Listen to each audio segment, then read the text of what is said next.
Before you can get on track, you'll need to calibrate your wheel and pedal set. You'll need to do this in iRacing even if you have already done this using your own controller software. Prior to entering the sim, make sure you've downloaded and installed the latest drivers from the manufacturer's website. Once that's done, follow these easy steps to calibrate your controller. We recommend calibrating in a test session, so pick a car and then click test. Don't go into a practice or official session. The last thing you want to do is have you go on track and crash into another car. Once you're in your test session, click on the options button. You will then see input calibration. This is where your calibration takes place. Start by clicking on the steering button. You will then be prompted to turn your wheel fully one direction and then another. Make sure you place your wheel back into its centering position before hitting done. Now, you'll be asked to turn your wheel 90 degrees to the left. Make sure it's at 90 and hold it there while hitting done. For pedals, click on the pedals button. Here you'll be asked to press the throttle all the way down and then release it. You'll do the same for the brake and clutch pedal if you have one. For the gearbox, you'll first be asked to set buttons for sequential shifting. Once complete, a prompt will ask if you have a H pattern shifter. If not, hit no. If yes, click it and you'll begin to map the gears individually. Once you've completed these steps, you are calibrated and ready to go racing.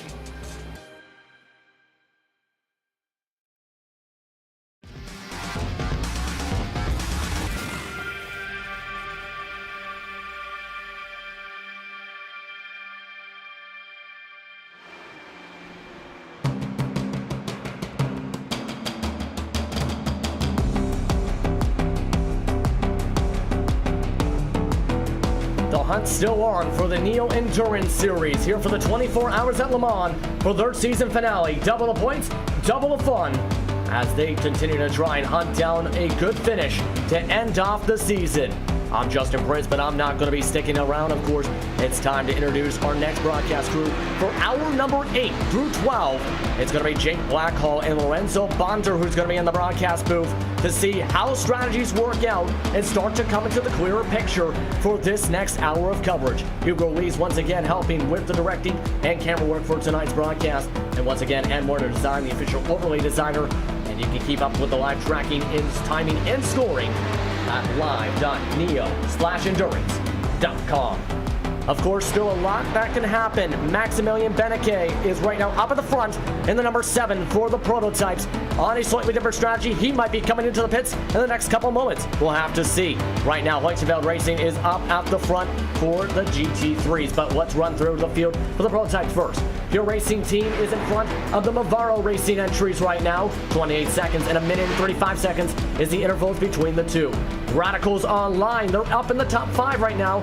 Over Team Camaro Racing, who is in the 5th spot, way far back, 4 minutes and 60 seconds. That cannot be right whatsoever. Virtual Motorsports is in 6th spot. Ted Martin Esports rounds out in the cars on the lead lap. SimOK Esports is now a lap down for the prototypes. Now let's run down that GT3 field one last time. Much about Corn Motorsports, they might be coming in the next few minutes as well, as they usually come in 2 to 3 laps later than the rest of the field. That includes Pure Racing Team GTE, who took the lead after saving some fuel and then zooming on by the Thrustmaster Movano Racing entry of the number 69. VRS and their team, along with Cordana Simsport, are currently in the 4th spot in the 81 machine. They need to stay where they're at to try and lock themselves up. Their teammates in the 88 machine are behind them by about 40 seconds. Torque Freak Racing and Jim Racing Team are also in the top 8, along with SRN Motorsports, with the pit stop starting to unfold during the switch over. But with that, let's hand off the torch to Jake Blackhall and Lorenzo Bonder for hours number 8 through 12. Jake? Thank you, Justin. And yeah, it's A212. We're going to have a blast here tonight. We're going to continue on from Justin, but Lorenzo, this is going to be a crazy strategy sort of unfolding now. We're sort of going to go run us through all the way to halfway in this race. This is where we're going to see how these strategies are going to play out, who's going to be in a good position to try and take this one away, especially from the guys out in front, Pure Racing Team. Precisely, and welcome everybody. This is going to be quite the 4 hours that is going to decide the second half of the race. Is going to be quite important. The strategies is going to be very interesting thus far. Maximilian Baneke is leading the charge with the Pure Racing LMP team, doing really nice stints. And let's see, it's going to be a very good one to watch. Yeah, it's going to be a great one to watch. The Pure Racing Team LMP going through the final chicane now, back onto the front straight. The last to pit that I've noticed are the top 5 at the moment. Everyone else behind them have pit. Thrustmaster Movano racing in second and third. Both of them have come down pit lane, but I think Thrustmaster Movano, nope, the second car is still in P number 3. Radicals Online just coming through in the Mulsanne straight at the moment. And that car is already done his pit stop down to P number 4 with Team Chimera in 5th, which is having a good strong run. They're going to be in a good little battle, hopefully towards the end. But right now, the 3 and the 13, the 2 HPDs, TO Martin Esports with Virtual Motorsports 6th and 7th. They're not separated by much at the moment, Lorenzo, after their pit stop cycle. Yeah, absolutely. Their pit stops have been really good, and their pace has been really good too.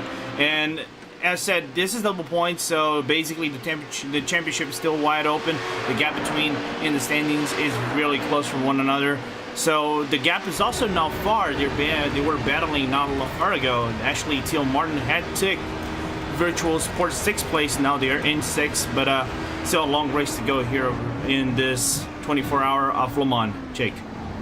Yeah, still a long way to go right now as these two work their way back onto the Mulsanne after the second of those back chicanes. You're going to see what they can do, but I think right now T.O. Martin Esports just slowly pulling away after the pit stop cycle in front of Virtual Motorsports. It's Heisenfeld, the GTE leader. Heisenfeld Core Motorsports right now coming across the front straight. Actually got one of the ERT HPD in front of them at the moment, but they've actually got a quite nice gap.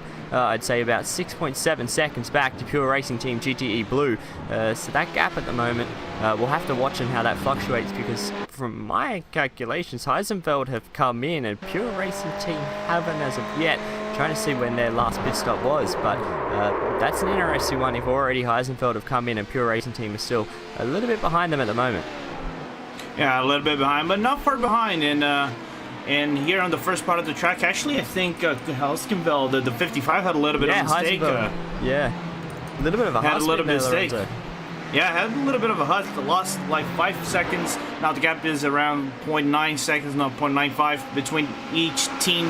And now there's the whole Mulsanne, so the draft effect is going to be quite huge over here in this part. A massive draft effect now that's going to help Pure Racing Team GTE Blue, and that's a big mistake. It's commentators straight away start talking about Heisenfeld Core Motorsports and they have a half spin. But right now, going to bring this battle for the race lead for this GTE class quite close, and I think that definitely it's going to open them up. I should say Grand Touring class. I've got to get used to it. We'll get back into it as we look down at these two now, down through the Mulsanne straight at the moment. Super tight between both of them coming down into the second chicane. Yeah, also one thing to mention, they cannot afford to lose a lot of time over here, because Thrustmaster Movano is coming back like 4 seconds behind the Pure Racing Team GTE, so any mistake on this part of Mulsanne and probably going to Indianapolis could be fatal for both teams.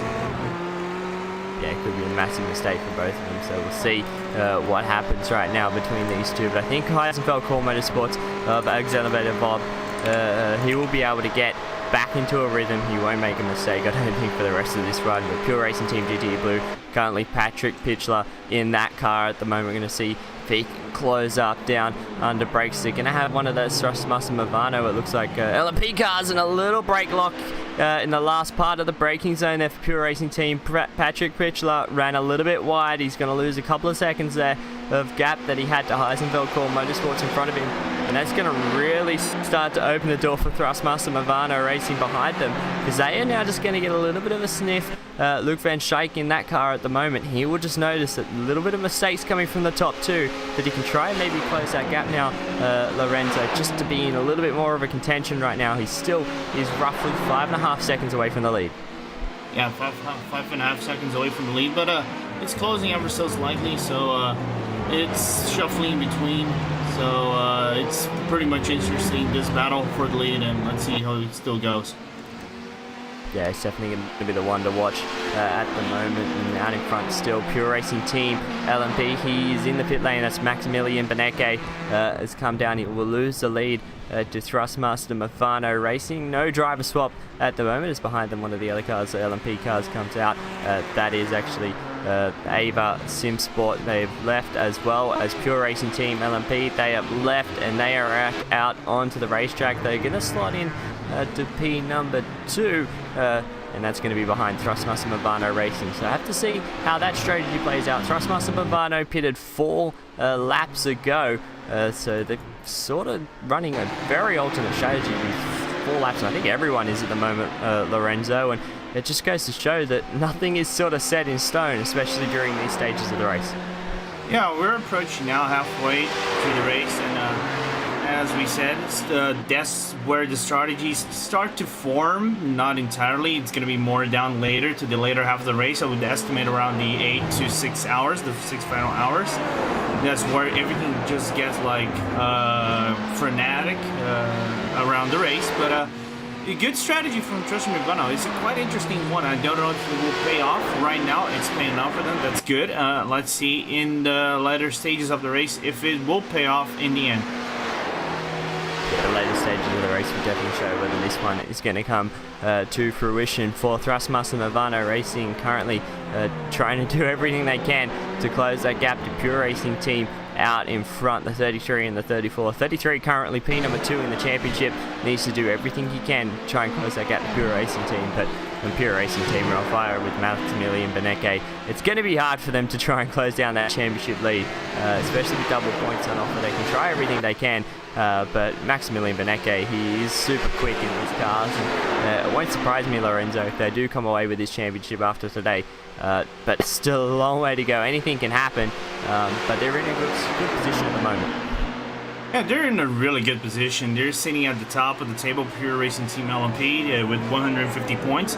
Thrustmaster Movano, the 33 actually is next to 107 points. They have 107. The gap is quite large. To be able to close up that gap, or maybe even surpass it, it's like the most of strategies would have to happen, but the way Maximilian has been handling the LMP car has been great, even though he's been on a long stint, and that's been quite a characteristic, not only from him, but his teammate. It's still no showing slow down or anything at all. Yeah, they know how to get the job done, and that's why they've won pretty much every race this season which they have heading into Le Mans. So they've pretty much had a stranglehold on the prototype class coming into this final round of the championship here for the Neo Endurance Series as they go around that Ava SimSport number 10 prototype coming into the Porsche curves, and we'll see how he goes through. He gets him clear and gets that job done. Now a little bit of clear air for him to stretch his legs after the pit stop and see what he can do, but right now he's 42 seconds behind the Thrustmaster Movano Racing car going through turn number 1 at the moment. And having a look through the field, everyone is still very spread out, and this is what you obviously expected in this endurance race, but it's just the strategies have really sort of got the gap spread out at the moment. The closest gap, T.O. Martin Esports and Virtual Motorsports, they're roughly 2 seconds separating that gap. Everyone else pretty much spread out in that field of prototypes, and then they're back down into this Grand Touring class, Lorenzo. The gap out in front just starting to stretch out once again for Heisenfeld Core Motorsports.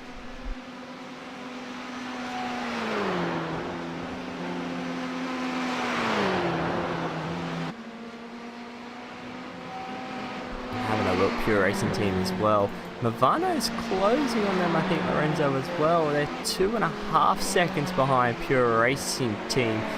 GTE. So that gap's actually coming down just a little bit. Last time round, Luke Van Dijk did a 3 minutes 49.5 compared to a 3 minutes 51.0 for Pure Racing Team GTE Blues. So that's coming down just a little bit. Lap traffic's going to definitely hurt Thrasmus Movano. That was actually, as I say that, Luke Van Dijk comes down onto pit lane. P number 3 in this Grand Touring class. Lorenzo runs a little bit wide coming into pit entry, but gets it slowed down and does a good job at that. Yeah, it does a really good job. Really good stint from Trustmaster Movano Racing. Eventually, Sim. Oh, no, I was going to say Sim VRS, Sim the Coanda team was going to grab that position, but he's not. The 81 goes into the pit, well, as Marti Pietla go into the pits as well. Yeah, so that is P number 4 and 5 coming into pit lane from the Grand Touring class, and obviously VRS Commander Sim Sports 81 in front of this championship. No bigger gap as Pure Racing Team, but 141 points behind them. 90 points is GTE. As we look at a battle between the 61 and the 96, this is Talk Freak Racing and Jim Racing Team. They are currently just outside that top 5 and 6th and 7th at the moment, 2-4 GTEs, and a good little battle going to spice up here. Lorenzo in the early hours of, I wouldn't say early hours, but definitely early hours for these guys out there on the track. Yeah, early hours for these guys in the track, and I was actually paying a little bit of attention on their battle. It was more like a chase. Ooh, wild exit from Torque Freak coming out at the end of the Mulsanne, but it was actually a good look on the JIM Racing Team, the 96, having a better clean drive. Now managing that draft effect. Let's see if he's going to make the move. I think he does. Pulls out, goes to the inside. I think he's going to get this one done. Coming into Indianapolis, should be good, able to get the job done. Gets it clean, and that is Mikko Mikilia through the inside. I'll butcher names as well. That is Justin as before, so we're just going to continue the trend. We're going to continue the trend here at RaceSpotTV and iRacing Live, as that is a position gain there for Jim Racing Team, and trying to both have not stopped yet, so maybe they will come down into pit lane this time as well. We might actually stick with these two and see what they do, because that'll sort of be the same strategies. Obviously, VRS going to Sim Sport, Trustmus and Movano Racing, so a lot of guys on sort of a single strategy at the moment in the Grand Touring class. If these two come down as well, Lorenzo, which is just sort of going to open up our options and eyes to knowing who is on that alternate strategy and who's actually going to put themselves in a better position. Yeah, right now their strategy has been the same, basically running the same boost, same engine map. Of course, there are small technical differences between the Ford GT, GTE, and the Ferrari 488 GTE, but it's not a highly technical advantage. The guy in the 96 makes a little bit of a fake going to the pit stop, but he doesn't. But his small technicalities aside, they're just driving just fine, doing the same tactic. I think if they go for a little bit of a boost down in the end, would be really interesting, but I think it's a quite risky strategy up to this point. Yeah, it might be a risky strategy to see if they can try and change it, but both of them stay out this time, and I think we'll see that Jim Racing Team GTE will start to pull away. That's Mikko Mikilia right now in the 96 car, going to pull away, as obviously Commander Sim Sport and Thrasmus Movano both completed their pit stops, and they have actually fallen back behind the 88 VRS Commander Sim Sport, which has now dropped himself up into P number 3 at the moment. Got a good little handy gap, 8.9 seconds, but obviously VRS Commander Sim Sport, the number 88 car right now, Jorn Jens, he still has to come down pit road, so that will be interesting to see where he pops out. He should drop back into that little bubble that he had before. And it's interesting to know, Lorenzo, that both of these Commander Sim Sport cars definitely way off the pace that I thought they would have been coming into this part of the race. I thought they would have been up there definitely in the podium positions, but right now 4th and 5th. I don't think they'd be a little bit unhappy with that, but definitely got to wait for the rest of the race and see how their strategy plays out. Yeah, they're going to be both unhappy, especially the number 81. The 81 is actually the leader of the GT class into this Neo Endurance Series Championship, so right now they would be satisfied with a much better position. Right now the 81 is being caught up by traffic. Yeah, a little bit of a hectic moment on the exit of the Porsche curves, but they're they're doing just fine. They're putting the cars on the race, basically keeping in touch with other cars. And Gordon still have a long, lengthy stint to do because he's just begun his and he's midway through his right now.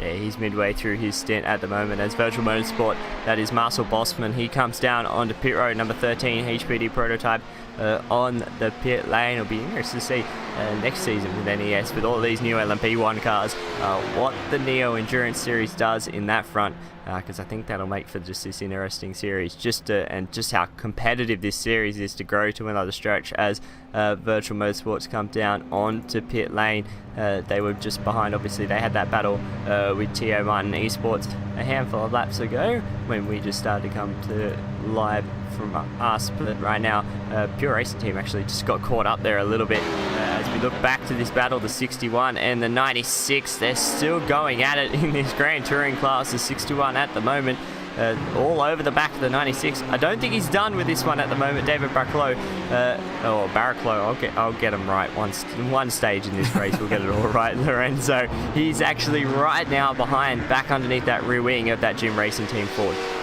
Yeah, he's barely getting good at, but still making good use of the air that he has in the long straights here. He's gonna have the draft effect over here. The long straight is going to help him out a little bit heading to Porsche curves, but it's going to throw his car off, so he needs to be very careful approaching these both curves and make sure his car doesn't offset and goes into the barrier. Yeah, it's hard throwing someone through Porsche curves. That aero wash, putting all that dirty air onto the front nose of that Ford GTE, definitely going to upset him. Oh, there's a car off the track. Yeah, that's the Evolution Racing Team 26. Ooh. That's a 26. Yeah, that's a 26 Evolution Racing Team. They have had a big incident through the Porsche curves. Going to throw a replay up of that one. Johnny Gundy at the wheel of that and just lost the rear end and snapped hard back into the fence. A big incident, lost the rear wing. That one looks like that is day done for them, because that's going to be a lot of damage to get repaired to try and get a new rear wing onto that car, Lorenzo. So running inside the top 10, don't think they will be after this one. Yeah, it's such a shame, and that's the danger of the Porsche cars, regardless of where you at or what the car you're using. The Porsche cars usually offsets the car if you go a little bit more on the throttle than you should. That's what happens with the Evolution Sim Racing, the racing team. Johnny Gindy tried to save the car, just couldn't, managed to hit the barrier, and this is going to be quite a lengthy repair. Yeah, this is going to be a big repair for that number 26 Evolution Racing Team prototype, who will now be sat on pit lane for quite a little bit, trying to get their car repaired, as the 61 is actually on pit lane as we're looking at another battle. This is the 67 right now out on the racetrack. I saw that they just completed their pit stops to the 67 German Sim Racing .de.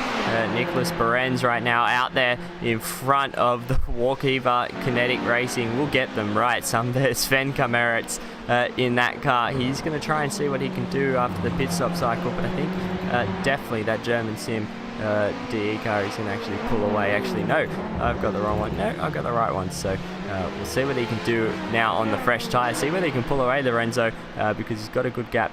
It's actually over Logical. So obviously other cars have come in. I'm stuffed that one up. My bad.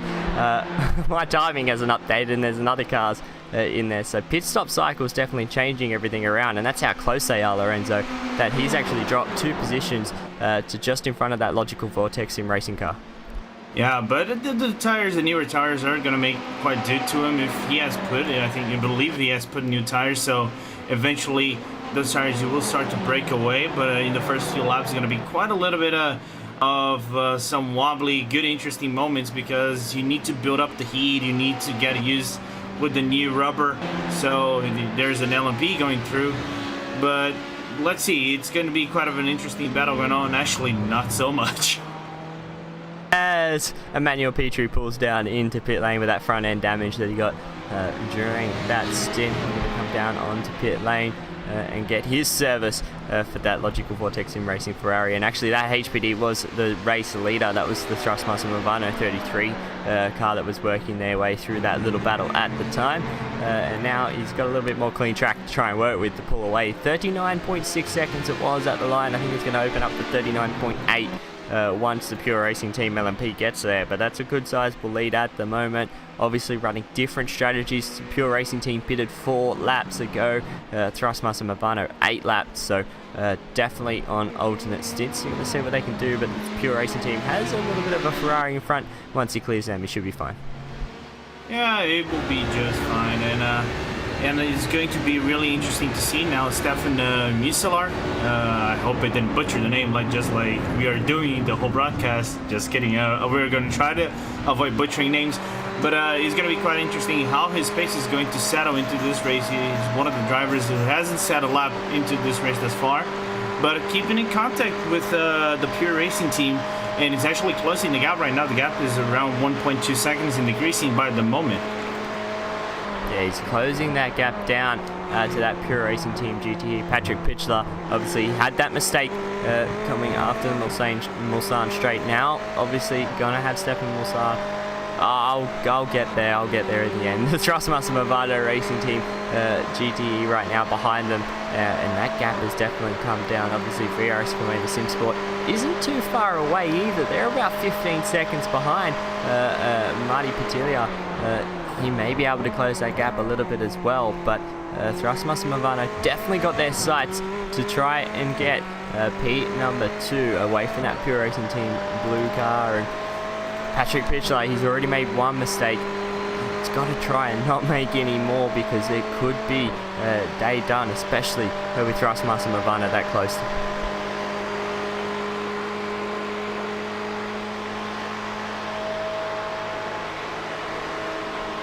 And as I say that, HPD is actually going to get amongst this battle as well. That is Cedric Boland for Simotech. Simotech? We'll get there. Esports, he is actually going to now be right now working his way through this one. So that's going to put a little bit of a spanner in the works. And depending on where he catches the Pure Racing Team GT Blue, he might have a little bit of an effect. Right now, it's going to get him on this short straight before the Porsche curves. And that's going to give Patrick Pitcher a little bit of an easy run now through these Porsche curves, not having to worry about a car trying to make a move down there. But Lorenzo, Thrustmaster Movano Racing, they are there. They are starting to close the gap. It's now 1.4 seconds that the gap is just coming down to. So another 10. It's slowly closing in at every moment right now. At every moment, it needs to be worked with proper patience. You need to be patient enough and be technical enough to close that gap. Actually, right now the gap has widened a little bit. Now it was around 1.1. Now it actually increased the point to 0.3 of a second, but still very close battle over here. Now going to the front straight here at Le Mans. And as I say, the D88 has come onto pit road. That is the VRS Commander SimSports car. 88, he's come onto pit road. As we look back, Team Heisenfeld, there's a battle, the 78 and the 61, both for GT cars for the Grand Touring class. This is Team Heisenfeld and Torque Freak Racing, who got the move done. They have just come out of the pits, and that is Ronnie Nunez that has come out and into that car. Gets that job done through the first chicane on the back straight, and Team Heisenfeld going to have to relinquish that spot. Obviously not racing for position, but on alternate strategies at the moment. Team Heisenfeld pretty much nearing the end of their stint, 10 laps into their stint at the moment. So very long stints out here. Or not, when you think of it, it's not a lot of laps in a stint out here, Lorenzo. That's just obviously the nature of the track, but it's physically demanding around here, especially with those HPDs.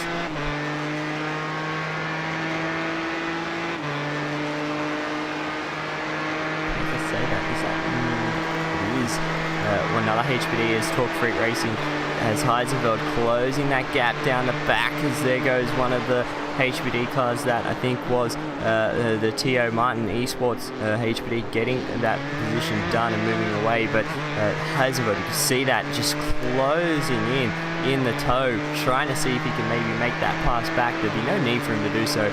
Obviously, Torque Freak Racing just did their pit stop. Fresh driver Ronnie Nunez, he will pretty much pull away as soon as he can, but right now that toe is keeping this 78 there, and Team Heisenfeld gonna have a look, pokes the nose out a little bit coming into Indianapolis, but no, rolls out of it, gonna follow him through this time round. But he's definitely there, Lorenzo. He could maybe have a dig here, and this will sort of hurt Talk Freak Racing. They don't want to get into a battle that they don't need to be a part of at the moment. And especially with this much left in the race, it would just damage them quite so much. And especially if they keep going on a battle like this, there is the MSP Phoenix Racing, not far behind the Tim Helsfeld team. So if they make any mistakes, MSP could capitalize on the chance. Yeah, and that's another car that you don't want to get amongst it, because once you have 3-car battles, that's just starting to hurt everyone's race pace. And that's the thing, especially in this phase of the run, you want to be by yourself. You want to just run your laps, get into a rhythm, build on where you are in terms of strategy. And right now, through the Porsche curves, that little bit of dirty air definitely hurt Team Heisenfeld. Not able to get as close as they would have liked to the back of the 61 of Talk Freak Racing, using all of that entry road and a little bit more. It goes to 61 through the final chicane and back onto the front straight. Once again, for another time, that's going to complete lap 130 in the books for Talk Freak Racing. And as I say that, did he maybe get a slowdown? He did. Yeah, there it is. And that's what the mistake we're talking about, Lorenzo, that you said. They make a little mistake. Now MSP Phoenix Racing is back into this battle because he's now getting a little bit of a tow help from the 61. Yeah, and now MSP is coming really strong. The gap has basically closed. Pretty much right there now, the gap down to 0.8 of a second. So this is going to be on. This is going to be a good 3-car scrap at the moment. Obviously, Team Heisenfeld and MSP Phoenix both on alternate strategies. But right now, coming onto the back straight, Ronnie Nunez, right now, Lorenzo, going to be in that tow. He might be able to have a crack going into this first chicane. He's probably going to have that crack. He wants it. He's looking at it. He's just going to put his car on the inside. Basically, Team Helskenveld is not going to be doing too much in terms of contesting it. But the speed is not enough. The speed is not enough. It's going to be on the braking. Can he outbrake Team Heisenfeld and Ronnie Nunez? Good under brakes, gets the job done. But as these two continue to scrap, MSP Phoenix was sitting there getting ready to line them up. And now let's see what Team Heisenfeld does in the tow, whether they're going to try and pull this one out as well. Sitting right in behind, got the draft, got the pull. Actually, I think he's just going to roll out of it just a little bit. And I think he is actually. I don't think he wants to get amongst this battle. He was closing in, then just rolled out of it down the Mulsanne straight. And I think he's going to sit in behind that Talk Freak Racing car at the moment, and I think he's going to do that. So smart strategy there, actually, from Team Heisenfeld. Lorenzo Christian Kiewit could have made that move. He definitely had the pace to do so, but thought better of it. Long way to go. Still 15.5 hours to go. No need to make silly moves that can put both of you in the fence. Yeah, I think that was the wisest move for Christian, not get involved with any kind of an overtake. So going into the second chicane, just mark the 61 car, just apply small pressure and see if he's gonna fold, but keep it in contact really good. And especially with Christian going to the second half of the stint, his current stint, it's the wise not to overtake so much and just keep the car on track, save the fuel, save the tires, and just drive safely. Yeah, and that's what he needs to do at the moment. Just using that could actually be saving some fuel, and it's always a good thing when you can have a car like that to save some fuel. Right now, on the Team Heisenfeld, they will be trying to maximize that for their strategy with that Ronnie Nunez Talk Free Racing number 61 in front of them. And while that was going on, obviously, Coenda Sim Sports 88 did come down pit road. They did their service, but this battle is still heating up a little bit, but I think there won't be any much there. But Coenda Sim Sport number 88, they came down. Jorn Jans, they got his pit service done and dusted and pulled back out into P number 5 as actually the Gym Racing team. That is the 96 is on pit lane, and he was battling the 61 before this pit stop cycle, Lorenzo. So this could actually bring those two back and make this a 3-car scrap.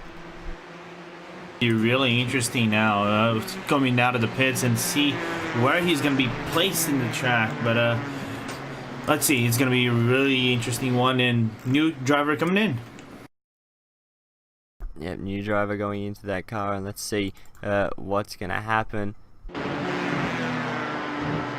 Sitting there waiting for that. Now it comes the Gym Racing team car out of pit lane. Going to roll down pit lane now as actually that 61 Talk Freak Racing is pretty much coming down the front straight now, just about to cross the stripe. So let's see how close this is going to be on pit exit to the other two behind him. Got a slowdown. Oh, Team Heisenfeld got a slowdown, so that brought him out of the battle. The 61, the Talk Free Racing, that little battle that they had with Team Heisenfeld has cost them because they are a long way behind. That's a good couple of second gain there from Jim Racing Team. Dado Opasiak now in that car. I've most probably butchered that name as well, but Jim Racing Team got out to a good gap. Yeah, now the question now is see if they're gonna maintain that gap. Now with the MSP team going into already outside of the pit lane, going really close. They're doing their pits, preparing to go out of the pit lane. Still same driver, Afghan Birkier, going outside of the pits. Well, now eyes on this double battle inside the Mulsanne. The battle inside the Mulsanne. We'll see what they can do, but Jim Racing Team right now pretty much going to get that one done, and that's a good position gain for them. But back through this field, and there's some battles that are starting to heat up as MSP Phoenix Racing has served their pit stop as well. They just did that last time around. They've come out right in front of the Pure Racing Team. LMP is going to try and work his way down the inside. Got it done. Good little move there from Maximilian Beneke. That was actually a close one there. And Jake, really quickly, something has probably happened to Pure Racing Team, the GTE blue car, because apparently the Trust Me Vinyl team has managed to overtake the Pure Racing Team. Good move there from a passing opportunity. Patrick Pitcher made a little bit of a mistake. Gonna have a look at that one because that's a big move. That is for 3 laps ago he pitted. Just looking at my live timing now. So 3 laps ago was a pit stop there from Patrick Pitcher, so that most probably put that in. So good strategy gain then, because obviously Stefan Musia pitted 5 laps ago, so 2 laps advantage there, and it actually paid off for them. Lorenzo put himself a couple of seconds, roughly a second in front of that Pure Racing Team car. Roughly a second, but still an important second.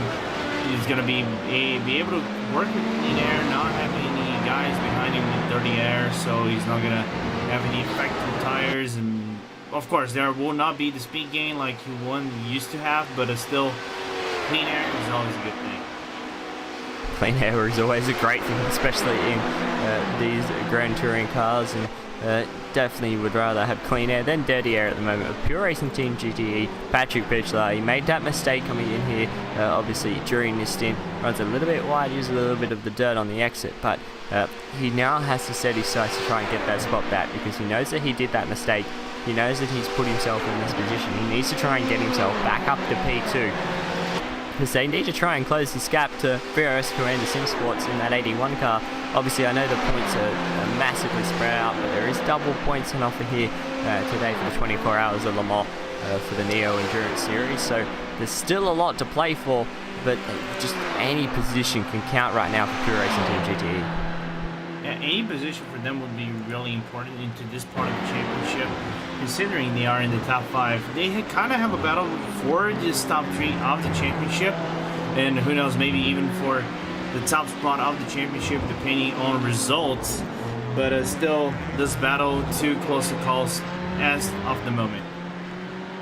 Yeah, too close at the moment as the other Pure Racing Team.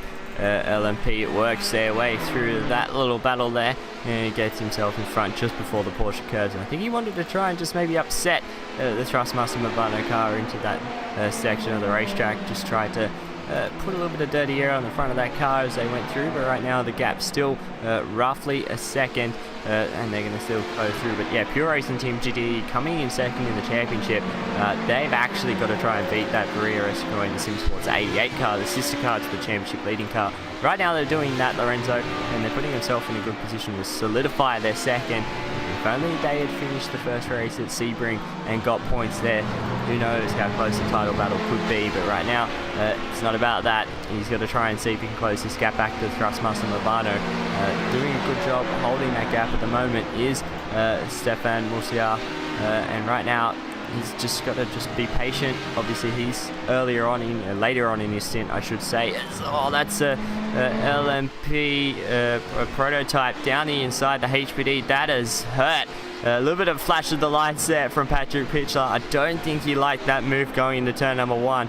Or turn number 2, I should say. That was a little bit of a risky move there from Team GT HPD.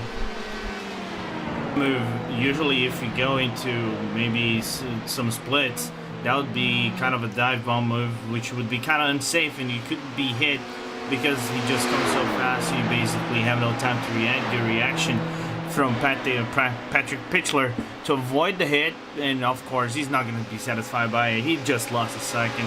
Grabbing that second back is going to be quite a challenge. Yeah, that's a hard second to gain, especially with how that Thrustmaster Bavano, the pace of that car has been good so far in the first couple of hours of this race. So that's going to hurt Patrick Pitchler. And now he's going to overdrive the car. A little bit of a mistake there on the exit of the turn 1 chicane, and that's what happens. You get into that rhythm of a little bit of red mist. You obviously get dive bombed by that, and now you got to do all the work for you. Now back to the 61 car. It seems to be this is going to be our car for this stint, Lorenzo, of our commentary team. The 61 car, Torque Freak Racing right now in a battle with the 96. Once again, Jim Racing Team, they came out a handful of laps ago, and now all over the back straight away of Ronnie Nunez is Dado Opasek. And now he's going to see what he can do to try and get back that position that they only had before the pit stop cycle. But now nothing they can do about it when they're sitting right behind that GTE. You kind of predicted it, haven't you, Jake? Like this battle was going to happen, but kind of a good battle between those 4 GTEs. Let's see if Dado Opachak is going to be having the stint necessary, the driver racetrack necessary to make the move. Maybe not on Porsche, because Porsche should not be the best of places for you to overtake, but on a later stage. See what he does, but he's going to sit right in behind through these Porsche curves and try and see if he can get the run. And it's always a difficult section through here, especially following another car. Now through the right, going to flow down through the right, then the left to exit the Porsche curves. And he still hasn't lost that much time, so definitely there's pace in that Jim Racing Team car, especially in the dirty air, to try and go and use multiple different lines coming out there. As the Torque Freak car nearly looks like he's entering pit lane there. That is obviously just Ronnie Nunez is trying to see how much of track limits he can use, but that's a fair bit out there. Goes all the way 4 tyres over, but any time gain, drivers are going to find it. We know that. Drivers are always going to look for anything on that racetrack that they can get an advantage from, and they do that to open up that corner. And right now this 96 going to be in his toe down the Mulsanne, and he's a little bit of a mistake there from Ronnie Nunez through the first chicane. And now let's see what's going to happen, Lorenzo, because I think Jim Racing Team Ford, he's going to be in that toe. Whether he can get a good enough slipstream down this straight to be able to pull something off into that first chicane, it's going to be difficult, but I think he might be able to do so. Yeah, he might be able to do so. Now, Tetra Rouge, for those who are not aware, with racing in general, not only sim racing, this is a very important curve because you need as much speed as possible to carry out into Mulsanne and have that front, the top speed, so you can basically close out the gap, making an overtake in one of the chicanes. That didn't happen for Dado Opachak. That is actually went better for Ronnie Nunez. But Dado is doing so much work on the chicanes and curves, like closing that gap and putting his car closer and closer, working really nicely and smoothly as an LMP goes by.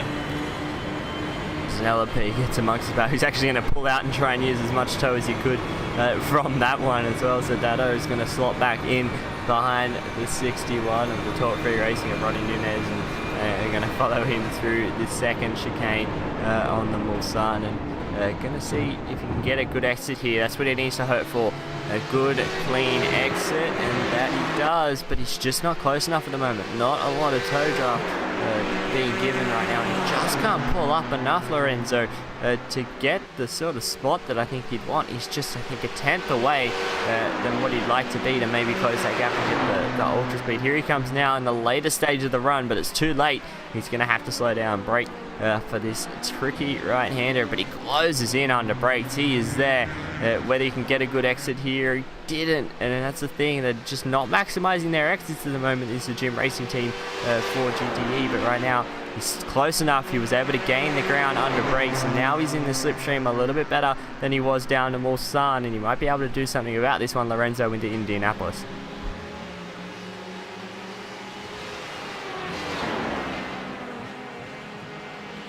Get then not this time, just rolls out of it and sticks there again. So just gonna flow for this time, I think.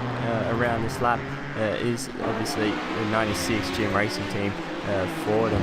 Oh, he had a look there, Lorenzo, just before into Arnage. He had a look, he thought about it. Obviously that gap shut quicker than he could try and make that move. So just good battling through this stage, but these two just, I think, going to be nose to tail for most of this stint, and I think the rest of the stint's to come, Lorenzo.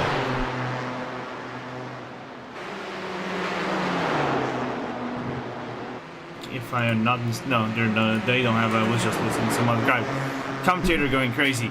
But one of the things that actually I'm quite impressed in Ronnie Nunez in this part of the race, even though he has a much later stint compared to Dado, he has 3 more laps of tires. He's making good use of the tires, managing to keep it on track, and making Dado overuse the car, overdrive the car. And the more a driver overdrives that car, the more tire will be spent. So if it keeps going like this, they're going to be on equal pace, and maybe, who knows, Ronnie can maybe pull away in the late stages of their stints. Yeah, it's definitely going to be where the pace is going to come out and how far they're going to pull away in these stints. But let's see what they can do through the first chicane, again through turn 1, through turn 2. Now up over the rise and down through this roller coaster of a section, which I always love, down through the S's, the left and the right.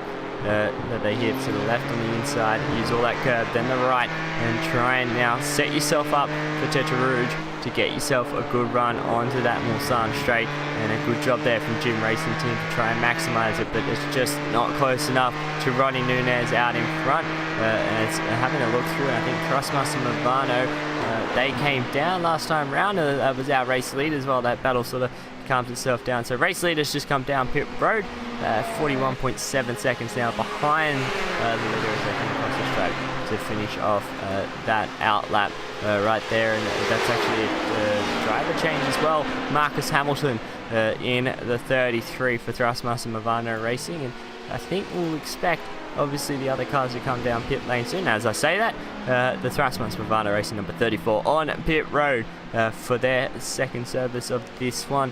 Well, second service of our stint in this one, as he comes down on the pit lane, Lorenzo, to get his service.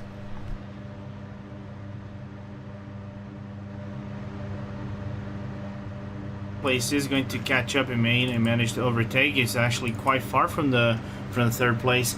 By the way, in the front of the GT field, the 55 done his service. Alexander Voss coming out again, doing his first, going through the first chicane off the Mulsanne, but now the gap is quite close compared to the Trustmaster Movano race. Now the gap is around 7 seconds, but as said, Huskinville, the Core Motorsports, have newer tires maybe, and also the field too. Yeah, multiple strategies there that allowing Heisenberg Core Motorsports now. Did their pit stop come out? As I'm looking now, I think that's Trustmaster Movano leaving the pit lane, and that they are. And that's going to be a good little pit stop then. They're actually going to stay out in front of Radicals Online and Team Chimera. As I'm having a look at Radicals Online coming down the front straight right now, and it's going to be a close battle between the two. No, it's not. There's a little bit of a gap there, but definitely the gap is close now between Radicals Online and Thrustmaster Movano, Lorenzo. Yeah, the gap right now is over 6 seconds, 7 seconds now, increasing a little bit. Remains to be seen if the Trustmaster Nevada put some new tires. I didn't see if they were putting new tires. Remains to be seen. But the gap is actually stretching out a little bit, going back and forth. So remains to be seen if Gabor is going to be able to keep this car on track. He's going for his second stint, double stinting his car. So really interesting driving from the Trustmaster 3014. Very interesting driving from them to see what they can do as we're coming up to the final stages of this first hour that we're going to be with you for the Neo Endurance Series here for 24 hours on Le Mans, the final 10 minutes of the first part of this 8 to 12 hour stint as that Trustmaster Nevada works his way past one of the GTE Fords as Pure Racing Team goes through for another lap out in front. Across the stripe coming into turn number 1 this time as we're looking through for another battle out on racetrack. This time there's a MSP Phoenix racing car once again in a good battle this time. Right behind them that German Racing .de Ferrari. Going to see what they can do in that 67 car. That is Nicholas Behrens right now. Lorenzo, he is there. He could try and make a move coming through Porsche cars on entry, but I just don't think he will try that. A bit risky, especially in an endurance race. He might want to do that in a sprint race around here, which doesn't usually happen, but we'll see what he does here. I think he'll just sit in behind through the Porsche cars. Maybe wait for that final part of the chicane. Yeah, you don't want to work in the very early stages, of course, because you're going to be caught by dirty air. Your car will be offset. He needs just to work the gap, see if he's going to be within some good touching range for an overtake on the other driver ahead of you. So thus far, just keep the car on track, Nicholas, and work on the gap itself for an overtake later on. He actually rolled out of that one through Porsche curves. Didn't like the dirty air from the MSP Phoenix Racing Ford. Rolled out of it, give himself a bit of a gap. And right now, that MSP car in front of him through this final chicane, can get a good run. Definitely got the pace as a 67. You can see it through that final, the final Estes complex. Through the Ford chicane, he definitely had more speed over that Ford in front of him. Whether Nicholas Behrens can do anything about that is yet to be seen, but he's definitely there to able to challenge for that position right now. And this is, I think it's going to be a fairway outside. I think it's for outside the top 15 in positions for this class right now, and back out and seeing what they can do before we head for another hour done in the books for the Neo Endurance Series 24-hour.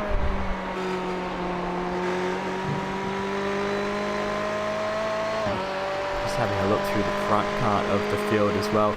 The gaps are pretty much spread out more than I thought they would. Lorenzo at this stage, 8.2 seconds from Heisenfeld Core back to Trustmaster Movano, and that is obviously due to the fact that the pit stop cycle is out of sequence. But Trustmaster Movano, we were talking about this battle before, Lorenzo, they have pulled out roughly 6 seconds on Pure Racing Team GTE of Patrick Pitchler.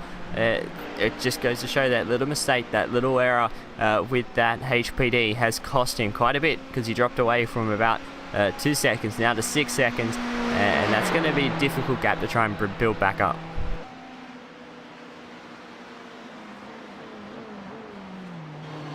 You need to look at the driver himself, see if he's frustrated and everything, because we have to count the driver too.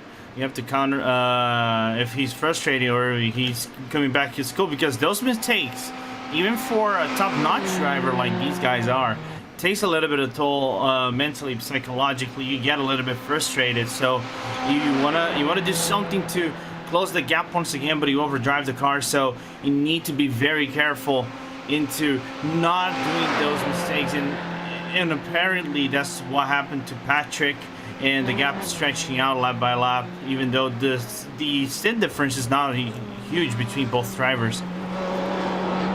Yeah, it definitely is, and now actually behind as well, and he's got to be calm because Vieira's Commander Simsport is actually closing down that gap to that third position. He is right there, 8.7 seconds coming into Indianapolis, so just go to show, obviously losing touch with Trustmaster Movado, but now going back into the clutches of the VRS Commander Simsport. The championship leaders at the moment, the 81, right now, Marty Patilia, coming in P number 4 in front of his teammate the other Coenda Sim Sport car, the sister car, running in P number 5. But we will run through the top 10, I think, right now, because we are coming down to the final 4 minutes, so only one lap left to run. But we'll run them through right now in that prototype class right now, as after our number 9 in the books, it is Pure Racing Team LMP out in front right now. Maximilian Beneke just driving away from this field at the moment. He's got about 45 seconds over the Thrustmaster Movano Racing LMP, and Marcus Hamilton, who is just coming over through obviously the Dunlop curve right now into the Estes complex. P number 3 in prototypes is the 34 Thrustmaster Movano Racing LMP1 LMP, and as I should say, is Radicals Online P number 4 with Team Chimera.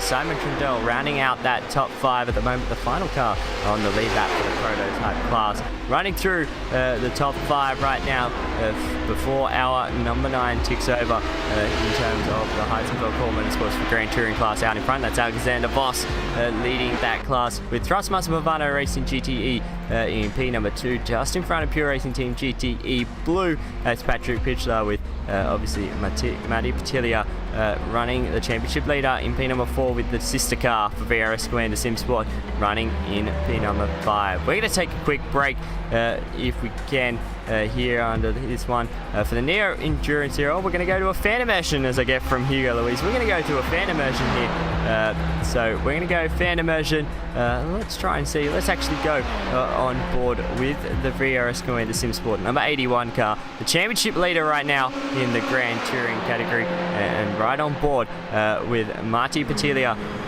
for a lap, or half a lap and a bit, around Le Mans.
welcome back to RaceSpotTV and iRacing Live. That was Fan Immersion with Martin Patilia in that Vero Escuenda Sim Sport here for the 24 hours Le Mans in the Neo Endurance Series. And right now, that VR Escuenda Sim Sport trying to chase down that Pure Racing Team GTE blue car of Patrick Pichler, who is currently sitting in P number 4 in the category right now out there in class. And definitely, as we go back, as Hugo brings us back, and straight away, the 96 is in a close battle. This time it's not the 61, it's actually the 75. It's SRN Motorsports Orange, so the 96 I think is going to be our car to watch, as he is in a close battle with this 75. The SRN Motorsports Stephen McGarvey all over the back of that 96 as we come back. Lorenzo, this is a close battle right now that definitely could spice things up. It looks like they might be able to have a look at that SRN Motorsports Orange car. Might be able to have a look to the inside. They've actually got their teammate, the 74 car, that moves over, and the 75 has a look in the Porsche curves, but not close enough this time, Lorenzo. It needs to work the Porsche curves the way he can make a move after it, going outside of the Porsche on the exit. Just keep it clean. Let's see if he's going to go get a good movement. Just keeping in touch. Yeah, he's going to be able to actually get a good run into the start-finish line. Have to Dunlop it maybe. Who knows? Make an overtake. It's always hard to pass here, but you can definitely try and make a move. Just got to be confident in the car and what you've got underneath you, and confident as well, and trust the person in front of you. They're going to give you the room if you are down that inside, because it is very difficult to pass. Bad exit from the 96. Yeah, very bad exit. This could open the door for the 75. Stephen McGarvey, he might have a look. He's definitely going to have the run coming through Turnable on Dunlop curve, coming up into the chicane. He's definitely having a look. Not close enough though this time round. Jim Racing Team definitely trying to put a stranglehold. Runs it a little bit deep. Suffered on the second part of that chicane. That's definitely put the 75 back in touch. Coming down through this S's complex. And now I think definitely it's all going to be about Tetra Rouge and see who can get the better run right now, because I think that's what he needs, Lorenzo. If Stephen McGarvey can get the run out of here now, he might be able to have a look going into that first chicane. Yeah, he needs that good run. I think Gatto has a more aggressive run out of the Tetra Rouge. But now, here goes Steven working the slipstream. He's actually 2 seconds. He's going to go 1/10 of a second. He's going for the move. Most definitely he's going for the move. He's going to be on the braking zone. Down the inside he goes, and Stephen McGarvey gets the job done before the corner. Good run, good move, solid position gained there from the 75 SRN Motorsports Orange car. Moves himself up. I think that's actually inside the top 10, and he'll do a quick run down. It would be P number 8, I think, out there on the racetrack. And that's a good move there. For a class position gain for SRM Motorsports Orange, moving himself in front of Jim Racing Team, the number 96, who has been our action man for pretty much most of this race that we've been here, Lorenzo. The 96 and the 61 have had a battle, but now definitely moving himself out. And Lorenzo, let's shoot you over. We have got a driver in here. Jack Keithley is going to come in for an interview, trying to figure out which car he is a part of, and I'm not sure we would not know, but Hugo will fill us in. Team Chimera. So Lorenzo, you're going to be stood by with Team Chimera's Jack Keithley, as we'll bring him into the commentary. Oh, we got here the Team Chimera driver, Jack Keithley. Jack, how's it going, my man? How's been your stint thus far in your team? How do you assess your team performance as we approach the 9 hours? We're already 9 hours in, so what do you assess from it? Well, considering what happened before we even got to the start, it's amazing where we are right now. It's been a really good race. Again, aside from what happened, mainly the first stint, because the first stint was just going backwards the whole time. But ever since then, it's just been, the car's been so good, and we're still lacking at least half a second of lap time with damage which we'll never be able to get away. Are sticking to your strategy. Well, Hugo telling me there was an incident during pace lap before the green flag, so that's what maybe affected your car and put a little bit of damage. Well, still, you had quite a good lengthy stint, Jack. Well, how do you assess? What do you make from it? Was it a good stint, and did you have to alternate your strategy? Did you have to change it midway through the race with this incident? Not midway. We just we were planning to, take tyres on every second pit stop, every other pit stop, but we changed tyres on the very first pit stop, and ever since then, we're changing tyres on odd number stops. But overall, it's still been really good. Just gotta pray we keep our noses clean, which we haven't been able to do much all season, but for the rest of the race, it would be nice to end the season with a clean car. And what do you make about the whole season as a whole? Like, you guys had your up and downs, but still, you guys have still a good contention in this championship to jump a few spots.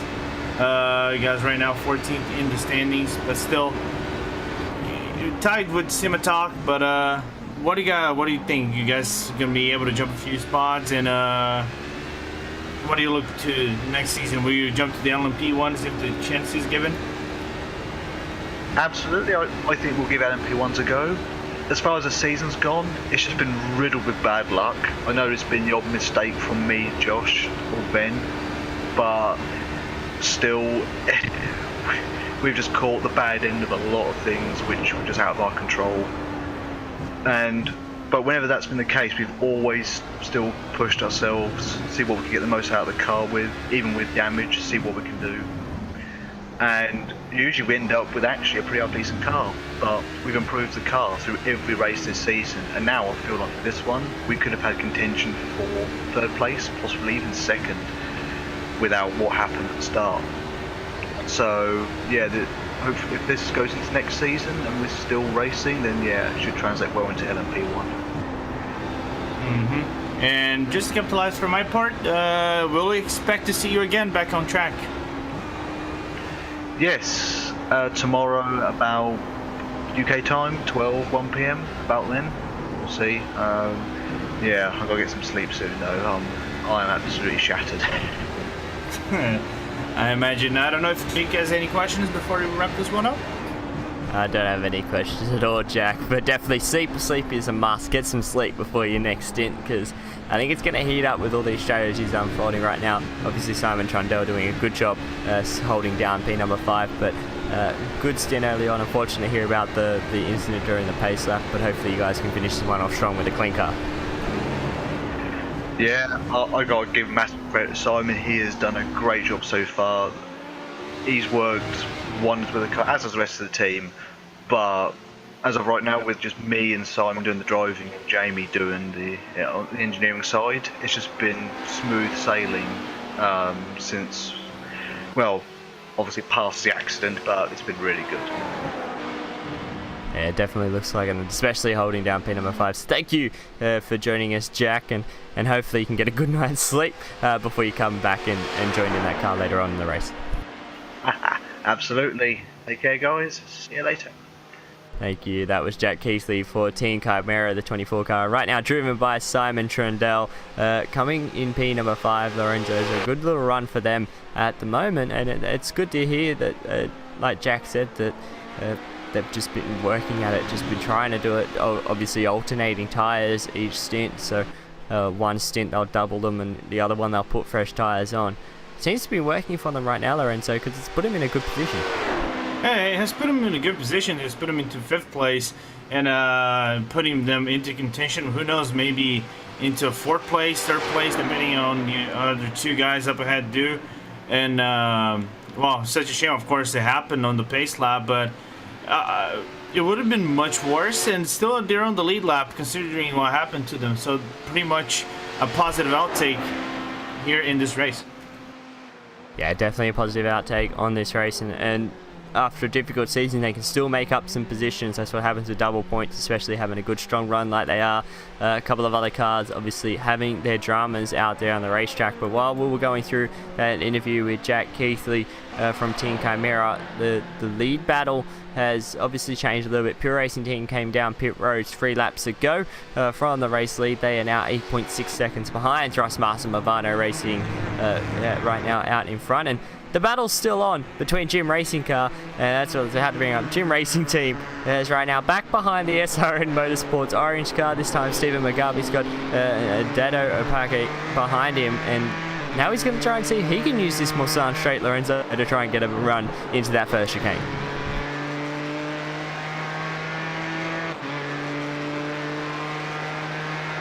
And this time, not able to do anything with it. A bad exit out of Tete Rouge, and he's now going to have to sit in behind him another lap, Lorenzo, and there's not really much he can do there unless he's getting a good bit of slipstream towards the end of this straight. But this first chicane's going to hurt him a lot. And not going to be able to do anything with it. He's definitely there. Is he going to look to the inside? No, he's not. Going to sit in behind him for another portion of this racetrack, and maybe have another look coming out of here after the first chicane. A little bit of a bad exit from SRN Motorsports Orange at Stephen McGarvey at the wheel of that at the moment, but Lorenzo is just not close enough to get the job done. He should have been at least less than a 0.3 of a second. He just needs to work now into the second chicane because he's not going to be able to outbrake. You see the car closing in, but it's just not going to be enough. It's just not going to be enough to Dado to make a move. Now he needs to work the second chicane, needs a good exit, needs to go strong into the inside and strong on the outside and have that gap. But apparently, even with a good exit, but 0.4 of a second is not going to be enough. The exit from this Jim Racing Team Ford has been pretty poor compared to other cars. Talk Freak Racing obviously had the exit that was better in that battle. Now he's got this battle with SRM Motorsports Orange, and the exit is just not up to par with them either. So obviously struggling with exit grip in that car at the moment. And again, coming off the corner, not able to do, got a better exit. Maybe the curb's upselling that car at the moment, but he's definitely there to maybe have a look this time round. He's going to have a little bit of a peel out coming into Indianapolis. Can he get the run? He's within a 0.2 of a second. He's just going to sit there. I think he's just going to feather the throttle, it sounds like, and wait for another time. A better tire to make a move, Lorenzo. Just thought better then. We've just got a little bit of a calm, patient driving. Knows he's got some pace, but just got to try and pick his mark. Yeah, he needs to work patiently in his car. He has 3 more laps than the car ahead of him. So he got more spent tires. And plus, one thing that I've been seeing from Dado is that he's going too strong into some of the corners, especially after Dunlop, like the chicane, the uphill chicane. He's going too strong at it, so that costs a little bit of tires, and you need every rubber possible to try to make a move. Oh, he nearly goes at Porsche. That's a dangerous place you want to go. Having a look at Porsche curves to try and now everything you get, I think, to try and get this move done. It's an interesting one to throw it down the inside of Porsche curves, but definitely had a look. Definitely tried to put SRO Motorsports and Stephen McCarthy off Dado, trying to see whether he can maybe get a run now into the final Ford chicane, but that's even a difficult spot to pass coming now. But let's see whether that SRN, they both just use all that exit road to flow the car through that first part of the chicane. Now a little bit of brake, get the car turned for the left, then the right, use all the exit road and a little bit of dirt on the exit. And now another lap completed in the books, 142 completed, and now these are 141, I should say, completed for these two coming up across the start-finish line and up through turn number 1. And Lorenzo, not much separating them. He definitely, you can see it, like you said, he's just running a little bit more aggressive into the corners, and that's hurting his exit again. A little bit of a wiggle on exit, that cost him a couple of tenths there, Lorenzo.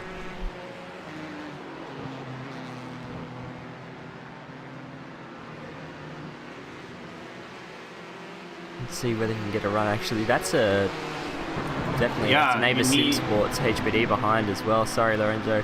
It's gonna get, oh, that was a little bit dicey. One wanted to go the other way, one wanted to go the other way, and they both nearly collided there.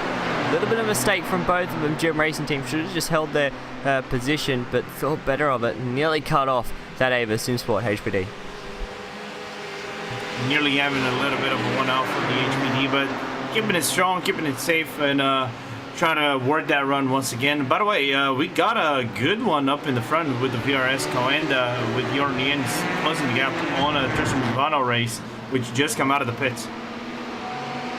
That gap looks like it is on right now. That's Rasmus Movano, Stefan Mulsila in that car. He's in front of the 88 Coenda Sim Sport, so the 81 has come down pit lane as well. Jorn Jens now sitting behind this Rasmus Movano. I can see if he can maybe make a move on him, but I don't think he'll be able to, especially with just coming out of the pit lane.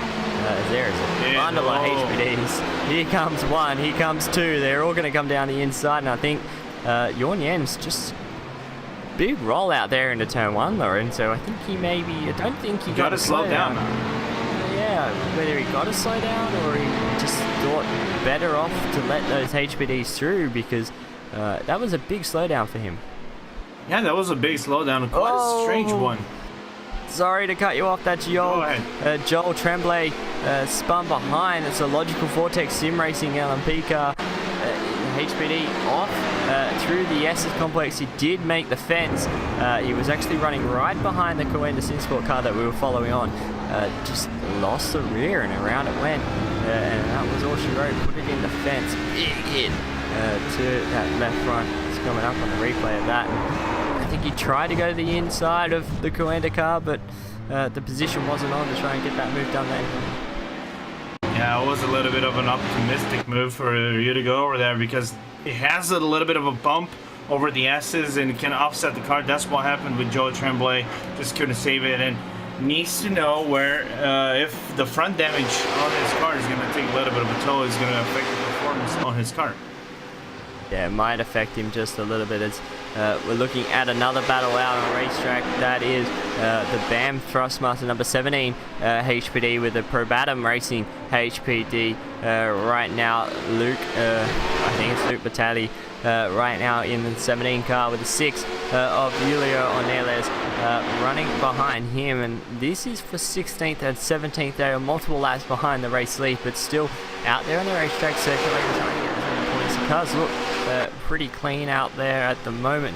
And whether this Probatum racing car can do anything about the BAM Thrustmaster car right now, Lorenzo, it's yet to be seen, because he just can't close that gap enough. He gained 2 seconds last time round, but now he's in that dirty air. He can't get anything more out of it. Yeah, that chase has been going for quite a few laps. If I am not mistaken, it's been for the last 4 or 5 laps. This chase between Julio Ornelas and Luke Batali.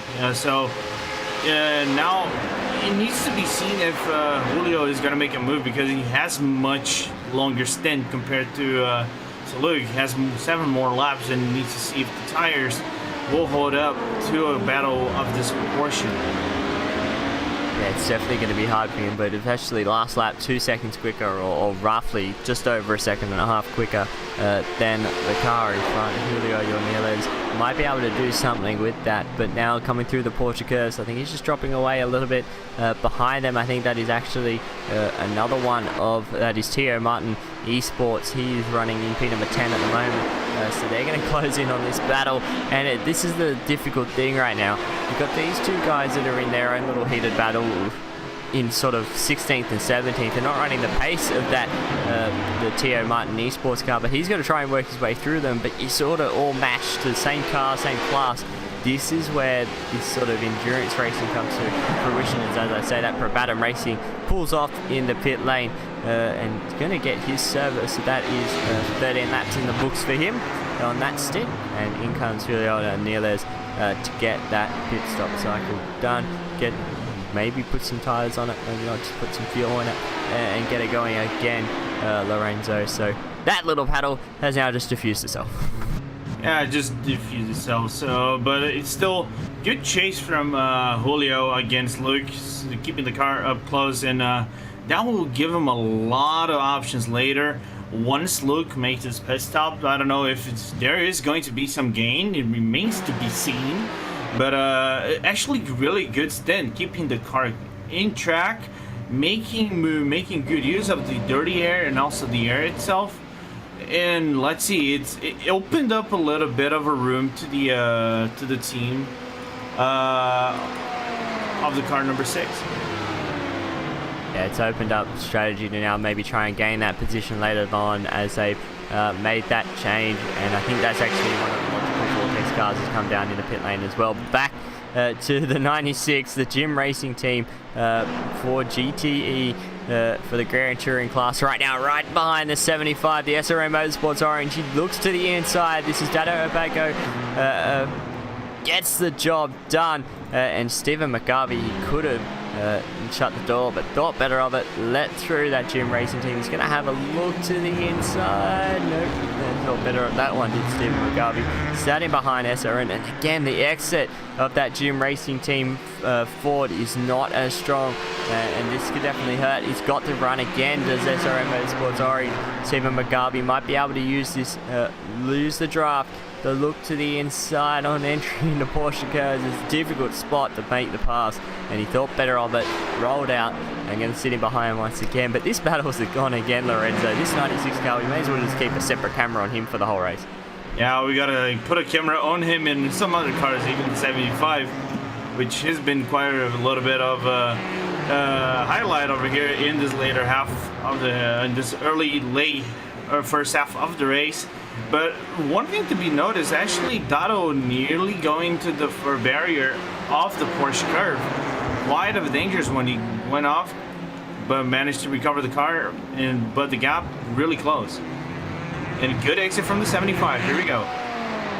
Yeah, great exit from the 75 compared to that Gym Racing Team Ford GT in front of him.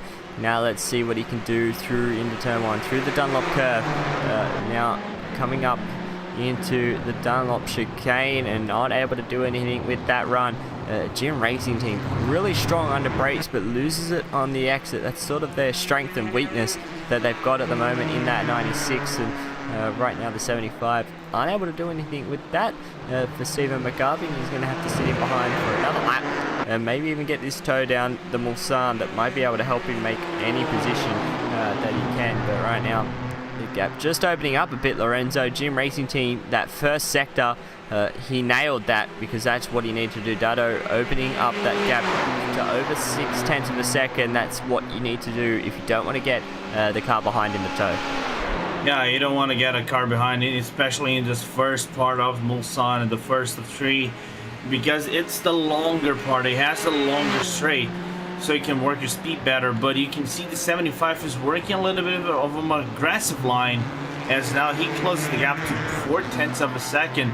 So the option of overtaking could happen if he works really well the second part. If he does really well, it can open up the final part of the Mulsanne to maybe a dive bomb at the end of it. But if you want to really play it safe, I wouldn't do that.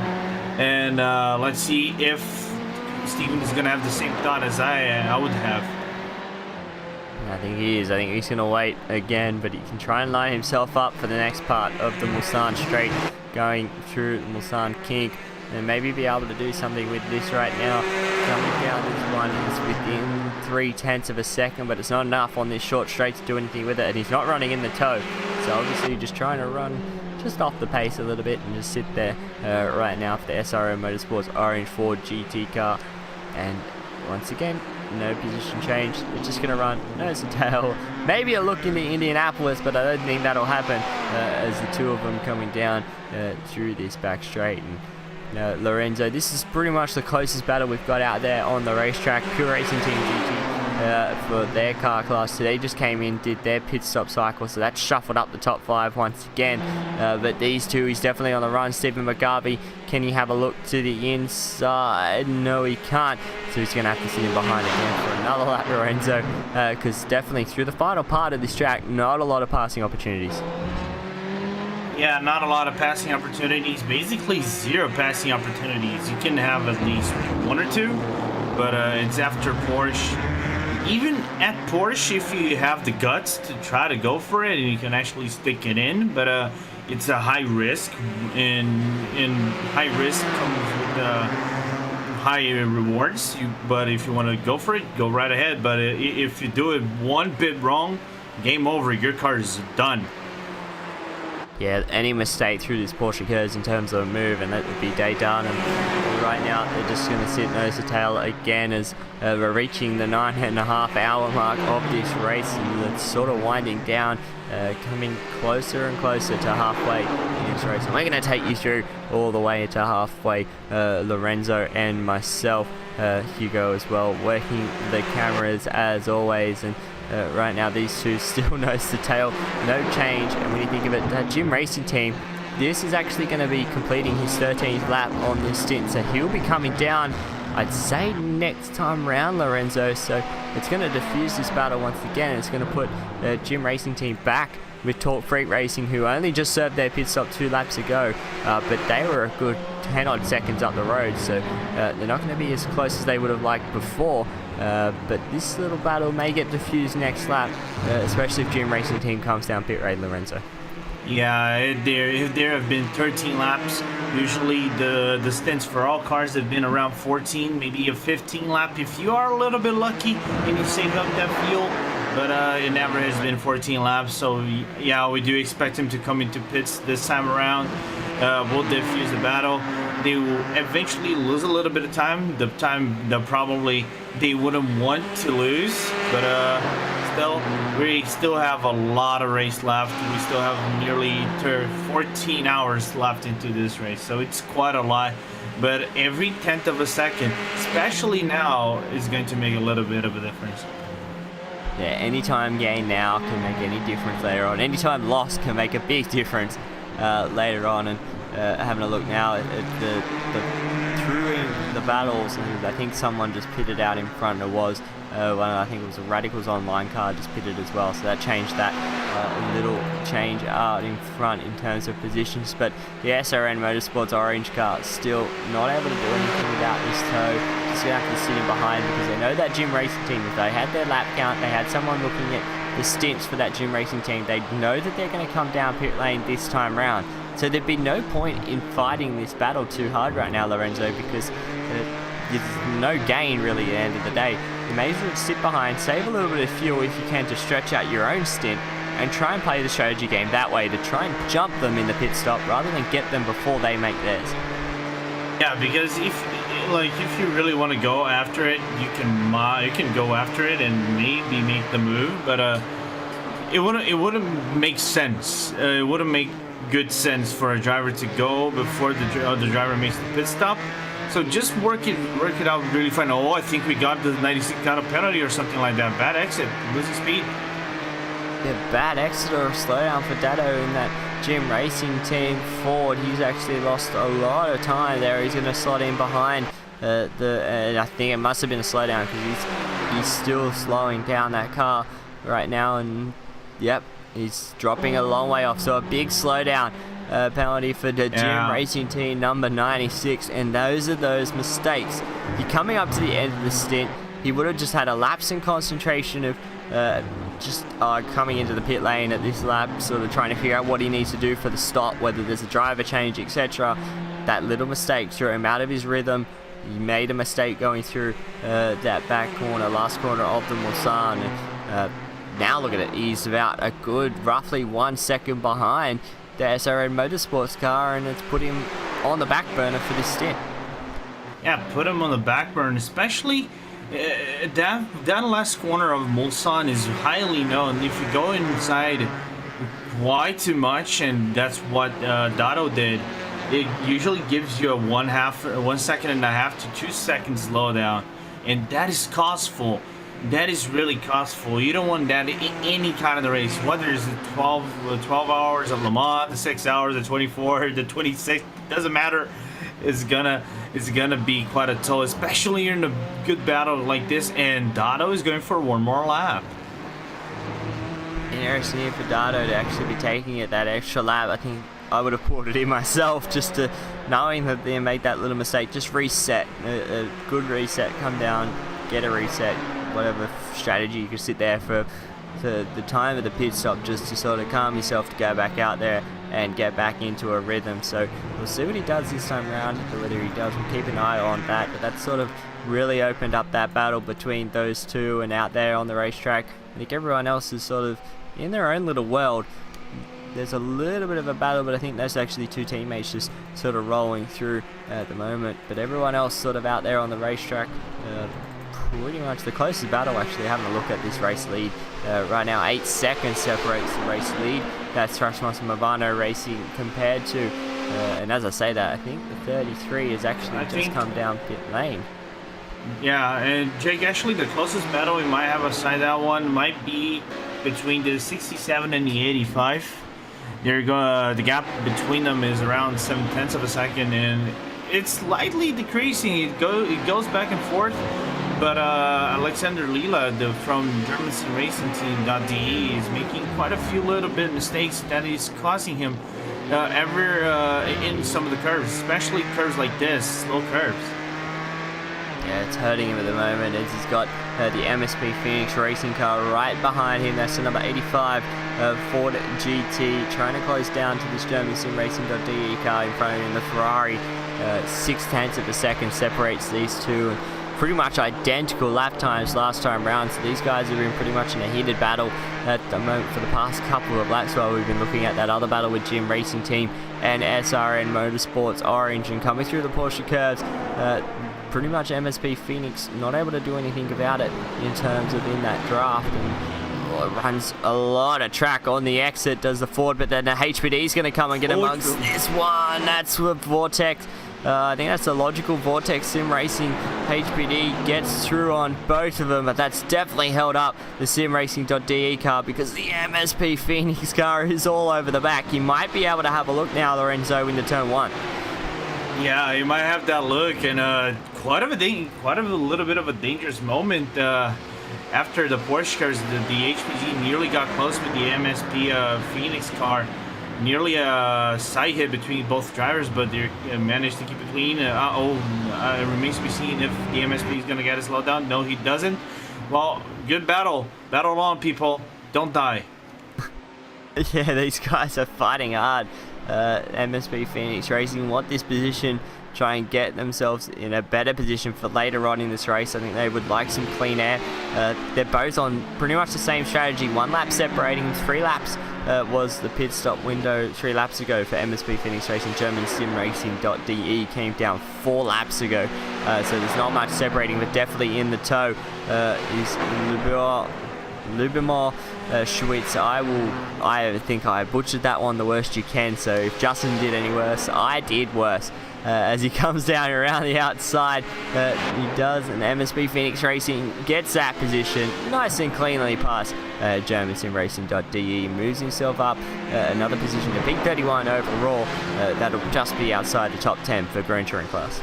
Yeah, especially for the MSP, you need to have a really good outing in this race. They are actually tied with Helsingveld Core Motorsports team in points. They have 69 each team, but Helsingveld actually holding up the front margin because of better results. So they need a good result over here. This is not doing good for them. They need to go further up the field, work the pace, and engaging in battles like this, good for now, but they need to keep that hustle going. They need more hustle. Yeah, and especially now looking at the points, that was exactly why that MSP Phoenix Racing car was so eager to get that position done. Heisenberg Core Motorsports, they're out in front right now. At double points, that's just going to pull them away, and they're going to lose that position, and maybe multiple others being outside the top 10 at the moment. So they're going to be in a little bit of a hurry up, a little bit of damage to the rear wing. Maybe they got involved in whatever happened on the pace up. Unfortunately, I didn't see the initial pace up. I was actually pretty much having sleep so that I could be up for this one. But at the moment, good little bit of a gap in front of him to try and stretch his legs out in front and see what he can do. As I'm having a look back at the Pure Racing team, whether they've had damage on that car or not, I'm just trying to see whether that's just my end or not, whether Hugo can confirm that. It looks like there's a little bit of damage on the left, the right-hand side of the Pure Racing team, the prototype, the leading prototype at the moment. Hugo, sorry about that. Forgot to give him a car number there, the number 7. Looks like there's a little bit of damage to, I'd say, driver's side of that car. Whether you have any on your end, Lorenzo, as well. It might just be my end. Being over here in Australia really does ruin that just a little bit. Yeah, it doesn't seem like to have a little bit of injury on the car. I think the car is holding up pretty much fine. So it might be on your end, unfortunately, Jake. Maybe. It looks like the whole right side has been pancaked up against the wall, but that's okay. It's fine. He's out in front. And leading right now, that's Maximilian Beneke out in front. He's actually coming up to Team Chimera in front of them, I think would have just served their pit stop, which they did. Any driver change there? Nope. Simon Trindle still in that number 24 in front of them. They are currently holding down P number 5 once all the sort of pit stop cycles through. They're going to let Pure Racing Team through. Maybe even just tag in behind that car of Maximilian Beneke, because he is just flying out in front. 51-second lead at the moment, back to the Thrustmaster Movano, and every time they make a pit stop cycle, Lorenzo, that gap is increasing. I think when we came in, it was about 40 seconds back to that Thrustmaster Movano. After obviously an hour and a half of us being here, he's stretched it out to nearly a minute, 51.6 seconds, and that's a great gain for them guys. They've stayed out of trouble for Pure Racing Team and been able to just keep stretching the legs and get that gap to where they want it. Yeah, it's been really good drive, especially from both Beneke and also Patrick Wolf. But one of the things that actually got me curious is how long they've been on those cars. If I'm not mistaken, if I have to do mathematics out of the top of my head right now, I think Max has been nearly for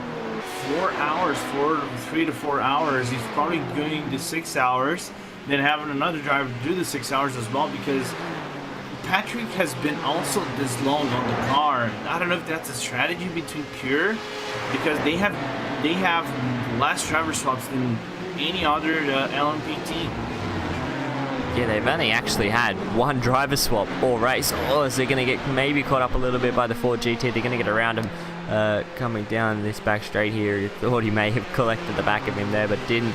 So Patrick Wolf obviously started that car. He actually drove to lap 70. And Maximilian Beneke, he has been in there since 70. It's coming up to lap 157 for them. So he has been in this car quite a while at the moment. Whether they have a driver swap coming up after this pit stop may be the case, as he goes around the outside of that 61 car all the way out there. Doesn't want to get on the marbles because that could hurt that car. And the car is now clean on my screen, so whatever it was just a little bit of an issue on my end, but that's fine now. Maximilian Beneke is still out in front, leading the way, and coming up to complete lap 11, I should say, of the stint.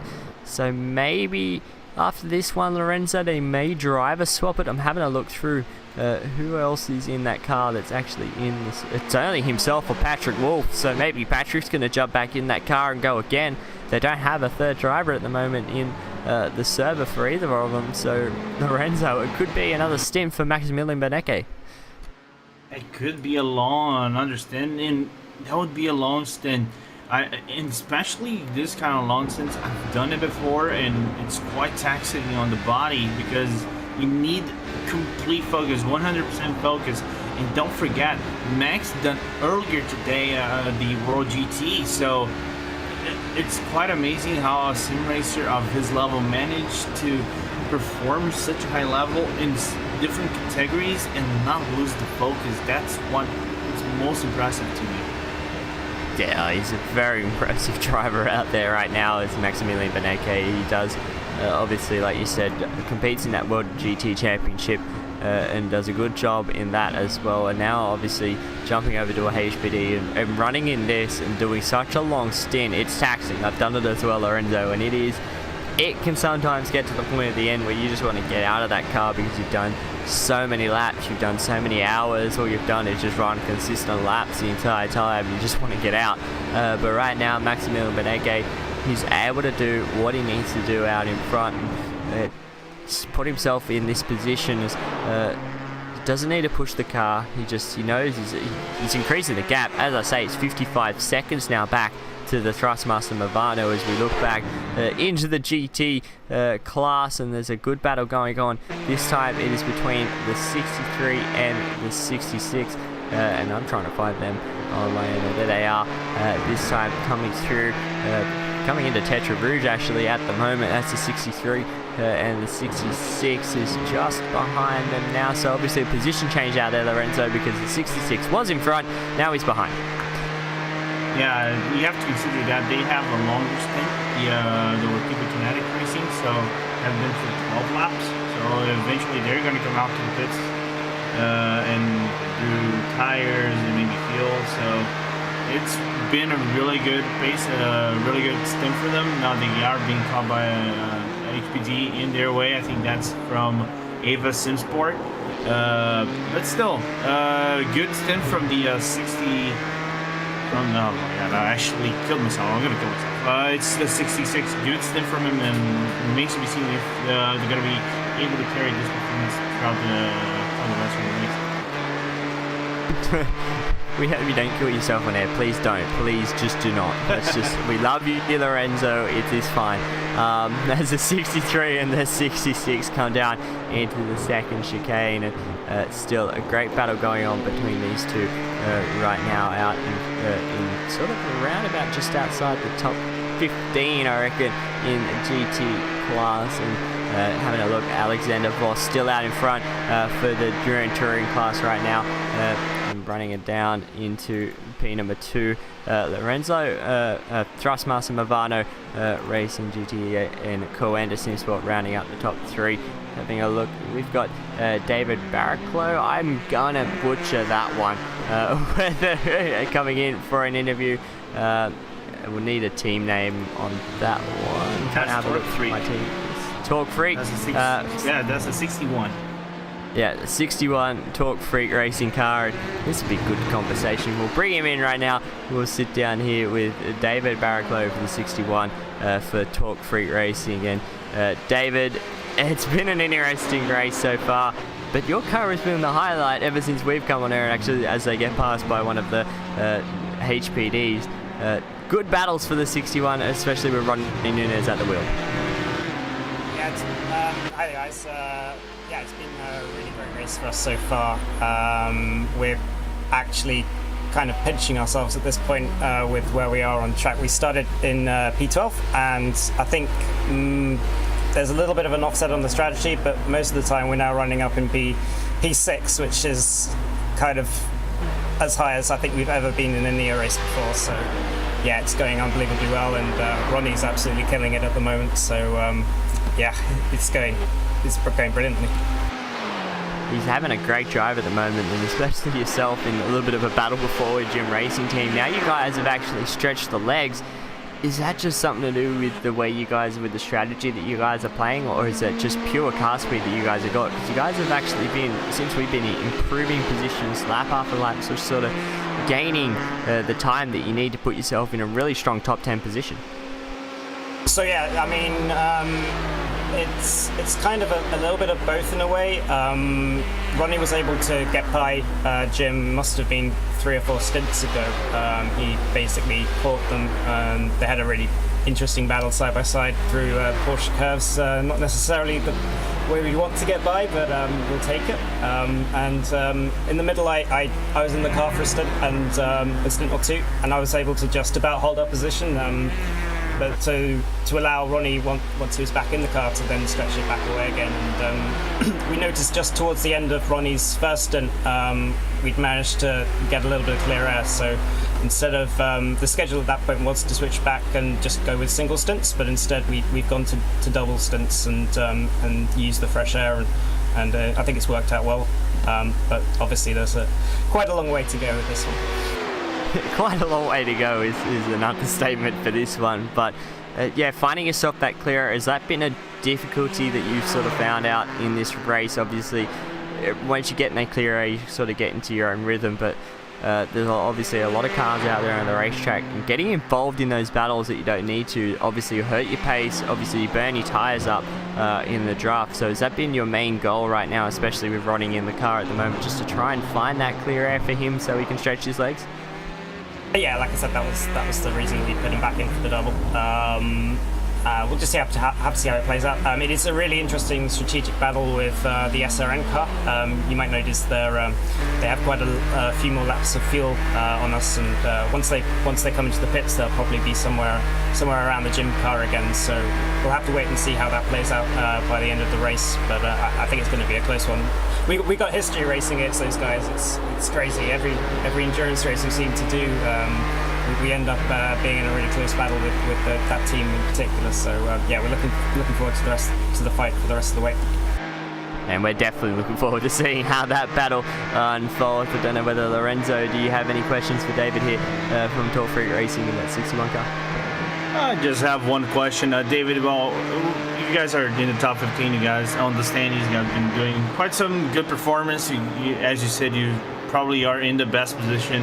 As you guys have been in the championship thus far, and we do expect you to see still in this good position you guys are in. But for next season, what has been your recap of the season thus far, and what do you expect for next season? Will you make the jump to an LMP2, an LMP1 car in the next season, if it's available, of course?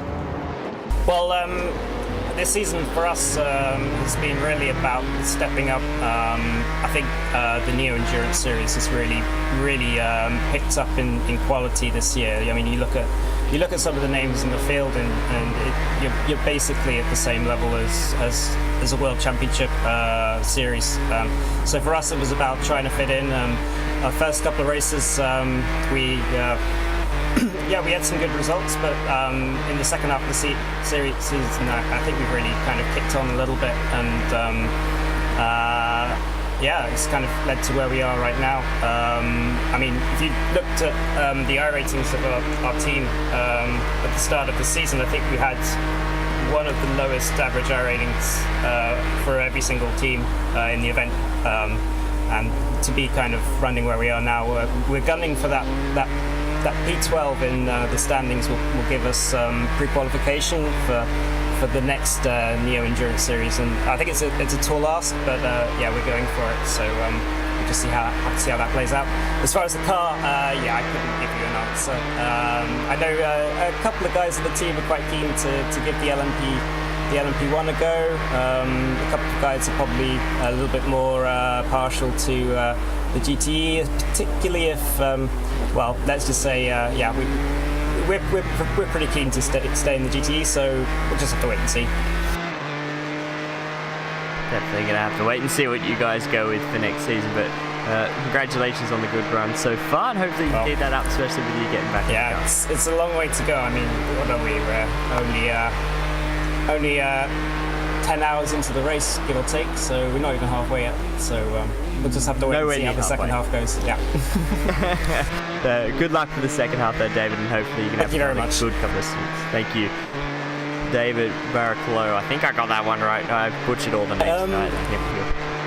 This has never actually come up. And the amusing thing is it's actually Barraclough.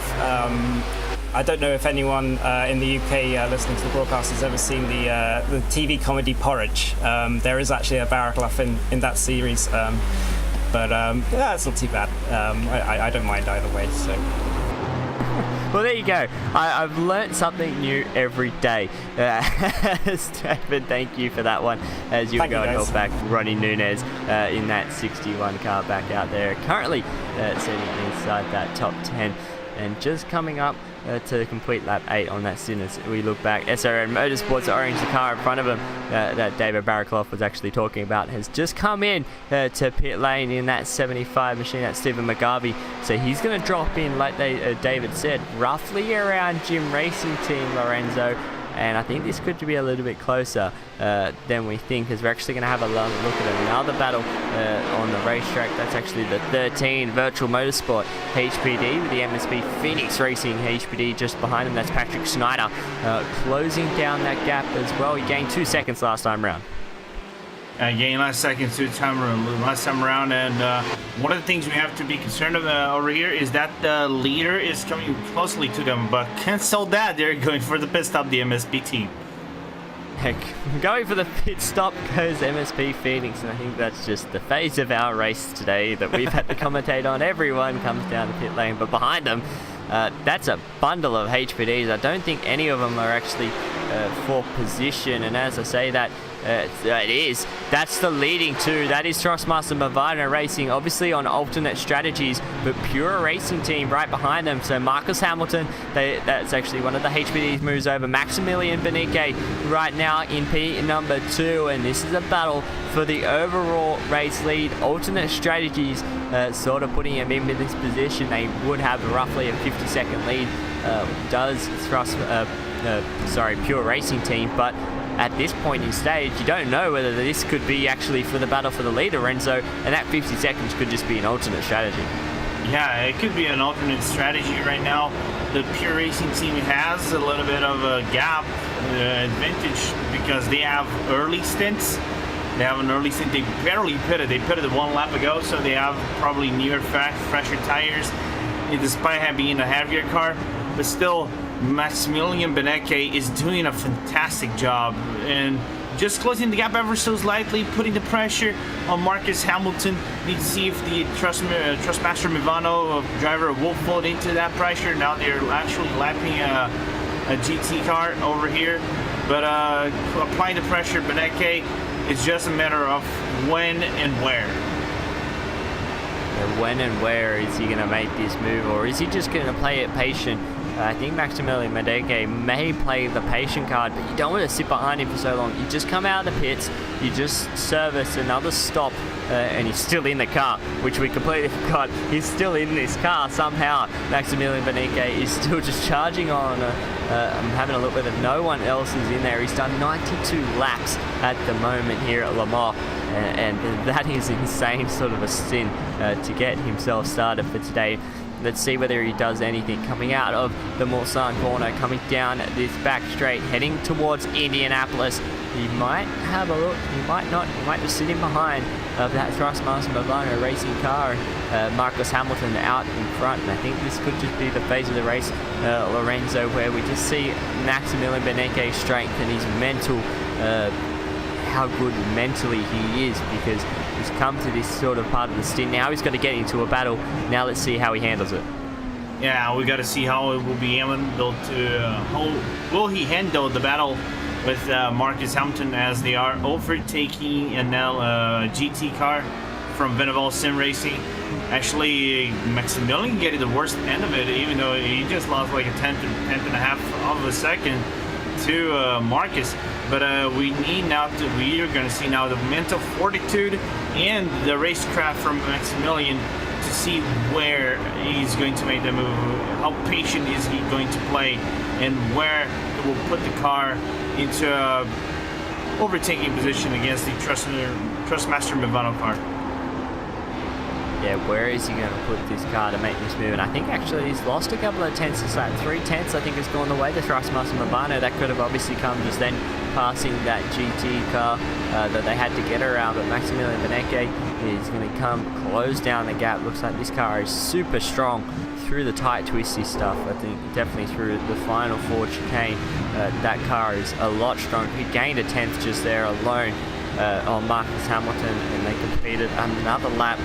It's 3:33.7 from the leader Marcus Hamilton. Maximilian Benecke 34.0, so only 2 tenths went away at that Thrustmaster Movano, but through the first chicane, up over Dunlop curb to underneath the Dunlop bridge, they come down into the S's, and Benecke, he is still there. He's just going to hound the back of that Thrustmaster Movano car, Lorenzo, and if he keeps doing this, he could force him into a mistake. But Hamilton is a good driver behind the wheel of that HPD. I don't think he'll make many mistakes, especially he's been in the car for, I think he's only been in the car for a handful of stints at the moment, so he's still pretty fresh in that car. I think he should be able to handle the pressure. Yeah, he will definitely be able to handle the pressure. Both are world-class licensed drivers, so they know, they are the top tier of iRacing. They know what to do in moments like these, when the pressure comes on and you need to keep your cool and your mental fortitude and strength to be able to just hammer down the throttle and keep the car stable, as Marcus is being able to do it. Actually, he's being able to hold out Maximilian Benecke into that half a second gap, and Maximilian is actually working the car. You can see the inputs on Maximilian's car. He's working on it, but Marcus is having none of it. He's giving no room. He's just saying to Maximilian, if you want it, you're gonna have to earn it. I don't care how much time you're going to lose. You're gonna have to earn it against me, boy. Pretty much. He's just throwing the gauntlet down there. He's going to have to work to get this position done, especially after a pit stop cycle. Now it's Marcus Hamilton slowly eking away, but under brakes. Maximilian Benecke right there just closed the gap up. So if he wants to, he can make it work. I think right now they're coming up to a GT car as well, so they're going to have to try and get around that. That is actually one of the Sim RC cars. They're going to go to the inside and the outside, I should say, for Maximilian Beneke as he works his way around that Ferrari and just slowly doesn't have enough to reel in the gap. He's slowly bringing it in, but just not close enough. 3/10 coming into Indianapolis. Beneke hard on the brakes, going to look to try and close this gap up. Lorenzo a little bit wider there for that Thrustmaster Movano HPD, and definitely it's on for these two. But whether Beneke does anything about it, I reckon he's just going to sit in behind Lorenzo. I don't think there is any need for him to make this move. He knows he's got them on the other strategy, if that is the case of where they are out in the racetrack. 51 seconds or 55 seconds he had before he had to pit. And that's sort of, I think, the strategy that they're sort of playing at. But when you think of it, the Thrustmaster Movano car, they're on lap 7 of the stint, so they're halfway through. This could actually be the battle that they need to try and get in front of at the point, but you never know, and that's the hardest thing about endurance racing. You can be 50 seconds ahead at one point. Now you know, obviously, a second separates them coming up to the final 4 chicane. Don't know what sort of strategy they're on or what you're on that's actually going to be the winning strategy. You could be out by half a tank, you know what I mean? You got to try and push every single time. I think that's what Beneke needs to do right now. Just try and push to keep applying the pressure half a second across the line. And Lorenzo, I think that's what he's going to keep doing, just sitting half a second back and just applying pressure. Yeah, just applying pressure, just applying the pace, and wait for a mistake. Ooh, very inside dive bomb. It might lose a little bit of time. It remains to be seen. I think it doesn't. But it remains to be seen if Max is going for a move like that. If I'm not mistaken, both are very on equal strategy, going for 12-ish, 13-ish lap stints, which is basically running on full boost. You can get like 16 laps or something like that if you're going to lower boost to save more fuel. So they're just going hard at it, and Maximilian with the 4th lap advantage, so it just needs to work on placing the car in the right positions and not lose a lot of time to the Thrustmaster Movano racing car. Yeah, it doesn't need to try and lose any time, especially through these chicanes at the moment on the back straight on the Mulsanne. And having a look actually at their time. So last time round, pretty much identical lap times, 33.2 for both of them. Their fastest laps have been a 31.3 for Maximilian Beneke and a 31.4 for Marcus Hamilton car. I think that would have been Beneke that set the 31.3 unless Patrick Wolf did it early on in the race. No, it was Maximilian Beneke, and I think who was actually the one that set the fastest lap in the Thrustmaster Movano car. It was Tommaso Carla was actually the one that set that lap time. So Hamilton may be on a little bit of the back foot, but he's a star driver. He'll be able to sort this one out as we come up to end lap, lap number 164, halfway through that. But 10 hours will be logged in the books. We'll run through the order before we maybe get a fan immersion. I'm going to ask you about that, but through the top 10 right now, Thrustmaster Movano overall leading the prototype class in the HPD. Out in front, Marcus Hamilton. Maximilian Beneke, the battle that we've been watching, he is sitting in P2, only separated by half a second. The 34 Thrustmaster Movano Racing HPD running in P3. Radicals Online coming home in P number 4 at the moment. Team Chimera in P5 with Virtual Motorsport rounding out the top 6 and the cars on the lead lap. Simitok coming home in 7th at the moment. MSP Phoenix Racing in P number 8. IRDK Endurance and Tio Martin Esports rounding out the top 10. Now the top 10 for the GT, the Great Touring class at the moment. Heisenfeld Core Motorsports has been in front since we've joined, and they are still out in front in that 55 Ferrari. The 69 Thrustmaster Movano GT coming home in P number 2 at the moment with VRS Commander Simsport Championship leader sitting in P number 3 with Pure Racing Team GTE now in P4. Commander Simsport, the other car, the sister car to the championship leader, coming home in P number 5 with Talk Freak Racing, who we spoke to, David Barakoff, before. They are now in P number 6. SRM Motorsports in 7th with that battle with Jim Racing Team. They mentioned it, it's back on. That's for 7th and 8th. Pure Racing Team GTE Red rounding out P number 9 with Shinya Michimi Sim Racing rounding out the top 10 with Team Heisenfeld just on the outside looking in. That is the positions at the moment. We're going to go with a fan immersion right now on board here with the Pure Racing team. So we're going to go for a quick little break and then we'll be back after this.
Welcome back to iRacing Live and RaceSpotTV here for the Neo Endurance Series. That was a fan immersion riding on board with Maximilian Benecke, running in P number 2 in the prototype class here for the 24 Hours of Le Mans. And behind that, Thrustmaster Movado Racing prototype of Marcus Hamilton, Lorenzo. These guys have been going at it. They're now just going into the 32s for these guys out in front. So a little bit of a pace pick up there for Hamilton. I think he realized that Benecke was not going to go away and was going to not put up without a fight. And Hamilton's just turned it up just a little bit, dipped into the 32s to try and keep pushing on to try and open out that gap. Yeah, keep it on, keep pushing it all. That's the message that Marcus needs to have in his mind the entire time right now. Every battle that he does right now with Max, even though it might be a very early battle with Max as Max overtakes GTE car at the end of the first chicane, it's important because it might do some damage in timing to Max Benecke and the Pure Racing team. LMP down the stretch. Their gap before the pit stop was around 51 seconds. I don't know how it's going to stick it out once the Trustmaster Movano team pit stops and then Pure Racing pit stops. It's going to be quite interesting if the gap is going to have a surge or not. It's still early, but right now I think this is a very deciding factor into the following hours of this race. Yeah, so just passed over the 10-hour mark, actually 4 minutes past that 10-hour mark for these guys out in front. So slowly working down our way to the halfway stage of this one. We'll actually be with you for that entire way through to the halfway stage in this one. Having a look back now at a battle that was starting to form up. Jim Racing Team did have the SRM Motorsports orange car in front of them. They've now dropped backs, and now it's Jim Racing Team versus the Pure Racing Team GTE red car right now. That's Mark Eckelman behind them, and it's just been a crazy race with the Jim Racing Team. They've been in multiple battles. The SRM Motorsports orange, whether they made a mistake, Dean Mole at the wheel of that car at the moment. They've actually got a HPD trying to work their way through this, but this could be a good battle. Just having a look at that. Another one behind SRM Motorsports. No, it's not. That's actually a car on an alternate lap. I think that's one of the Team Heisenberg cars, it looks like, behind them as well. But this battle's starting to heat up, Lorenzo, between the 96 and the 72. Yeah, the 96 and 72 going hard at it. The 72 is actually making a little bit of a recovery after some very below average for Pure Racing Team wise, of course, below average stints, but they're now making the recovery and putting the applying pace they wanted to have. They're starting to gain a little bit of time. Now the gap is really close between Mikko Mikla and Mark Eckelman. So Mark needs to make a move either here or in Indianapolis, because if they lose a lot of time battling, SRN is coming from behind. Even though the gap is actually increasing a little bit, it could actually become a three-way fight instead of a two-way fight. I think Jim Racing Team just wants to have a fight for the entire way during our portion of the broadcast at the moment. But Jim Racing Team, that 96, having a good drive at the moment. Lost the ground, obviously, the Torque Freak Racing, who was in a good little battle with their owners, actually just having a look in front. They nearly collide with a lap car, lap GTE, but behind the SRM Motorsports cars actually going to be getting passed by one of the Heisenberg. It looks like it's a core Heisenberg car, obviously. Could actually be one of the other one. I don't know which one that is. That's the leader. That is the leader. That's Alexander Voss. Yeah. Sorry about that. That's actually Alexander Voss trying to work his way through this field as well. So he's just passed the SRN Motorsports orange as actually one of the Thrustmaster Movano HPDs. That's the number 34 comes through as well. So a whole bunch of leaders in amongst this one. A whole bunch of guys trying to fight for position, as well as the Pure Racing Team GTE. Mark Eckelman still close to that Jim Racing Team forward in front of him, but not able to do anything this time. A little bit of damage on that left front of that Pure Racing Team Ferrari that might hurt him a little bit through these Porsche curves, but everywhere else looks like he's able to gain time. Like every turn to the right side is going to be a little bit complicated to the Pure Team Red, so they need to be conscious of not losing a lot of time into left side turns. Make just a little bit of a correction, but they're gaining a little bit of time. But their stint is very late stint. They probably have 3 or 2 more laps inside their car, so just play it safe, work the pace around, and work on the next stint and see if you can gain that time.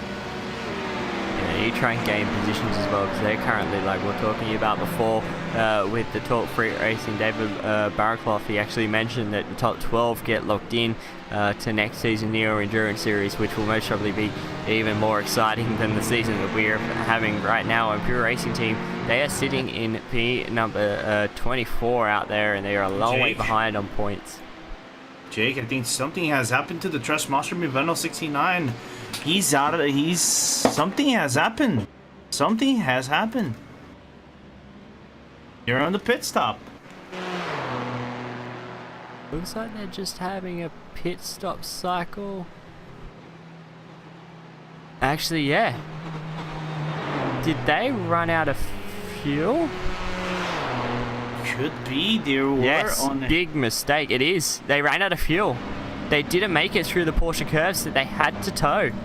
That is a massive mistake from Thrustmaster Movano Racing GTE. They were running in P number 2, and it looks like they've just run out of fuel. There was nothing there, and it just that was it. It was day done. Had to pull it over, nothing there. It fuel surged, couldn't make it back to the pit lane from P number 2, and maybe even a potential victory has just gone begging, because that's a tow, and that's going to cost them a fair bit of time. They're going to drop outside the top 5 easily now. They're gonna drop this outside of the top 5 in the standings. That could be more damageful to them. Like, if we are to look at the standings now, they are 11th. Their car is in 11th place with 41 points. Jim Racing Team is still in it. SRN is still in it. Torn Motorsports, we still have to look, but I'm not sure if they are in it. But those 2 teams alone, they could take them out of the standings, and they could be in pre-qualification instead of be pre-qualified in Trustmaster not.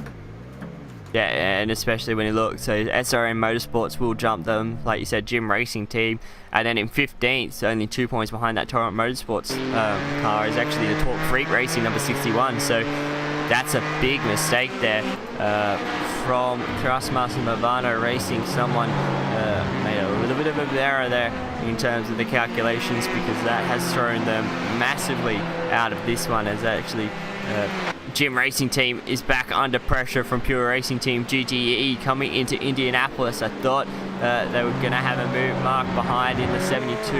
Had a look, thought better of it in the Ferrari. They're going to sit in behind again, but as Trustmaster Movano just continues to drop down through the list, they've actually dropped behind the GPO and the SimSports. They'll actually get passed this time by all these cars, especially Jim Racing Team. It's a big shock, Lorenzo. It's one of those things that you're trying to push for that extra lap, but sometimes it's just not worth it, because now you're losing so much more than what you would have gained. Yeah, it's the high risk, high reward talk we had earlier. Like, you can stretch out and work a different line. You can do that. You can do all these things, but just like the reward can come, the bad side can come too. This has what happened to the Trust Movano team. They're gonna lose a little bit of time right now. Their spot in the top 12 might be in danger as the Pure Racing Team GTE Red comes into the pits to do their pit stop. Yeah, coming down, that's 14 laps for them, as well as Talk Freak Racing in front of them. The 61s come down onto pit raiders. David Barakloff, he's going to jump back on board that one. I can't butcher this name right, because he told me how to say it. You said it right.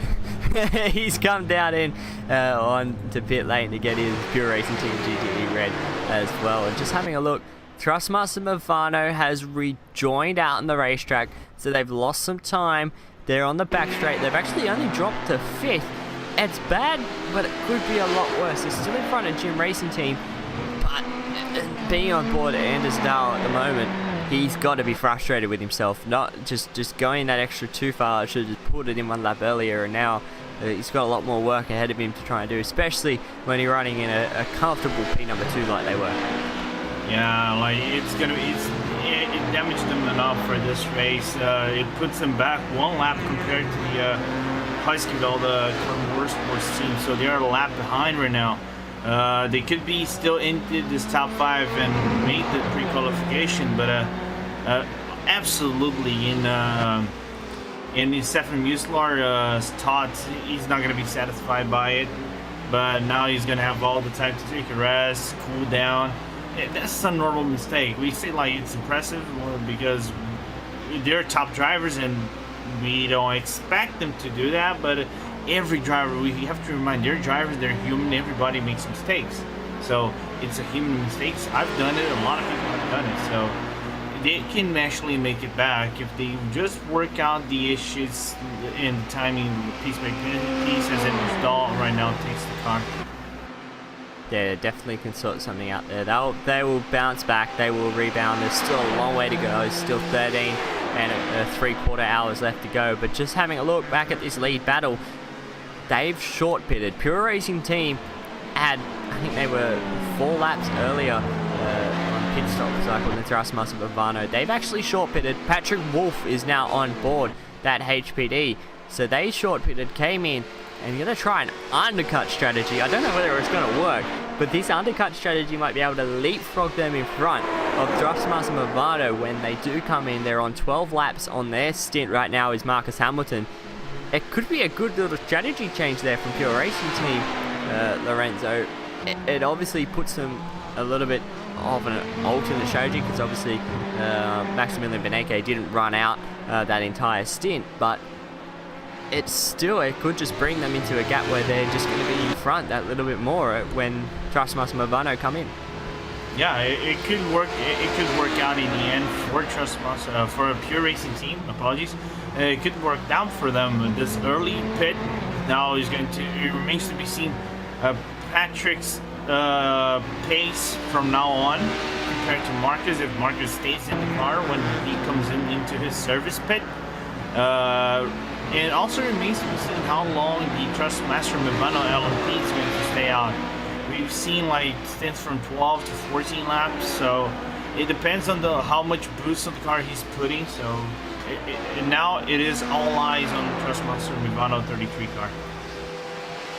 Yeah, now it's to see what's going to happen with that 33 car on Marcus Hamilton when he comes down pit road. How much time is he going to lose the Pure Racing Team? Where is he going to come out compared to them? He's actually got a Co-Anderson Sport Ferrari in front of him. That's actually the 88, who's running only a couple of seconds behind his teammate out there at the moment. And as I'm having a look now, the Trustmaster Movado Racing GTE's actually come down pit lane again. Whether this was just for a service or not, it's all going from bad to worse. And there goes Jim Racing Team past them on the front straight, so I think that's going to be a position change for them as well. So that's going to put them back with SRN Motorsports Orange, who is just going to be coming into the shot through turn number 1 too. So it's just bringing these guys further back through the field. So another error, whether they didn't put any fuel or any tires on the car, because he's come back down straight away and got a service. So it's just going from bad to worse, Lorenzo, for this Trustmaster Movado team. They just can't get a grip. Once they had that mistake, it's all tumbling down out of hill. Yeah, if we are to call it, it's the worst case scenario for a sim racing team. Have a plethora, not a plethora, but a sequence of mistakes that cost them quite some time and position. So that's what's happening to them.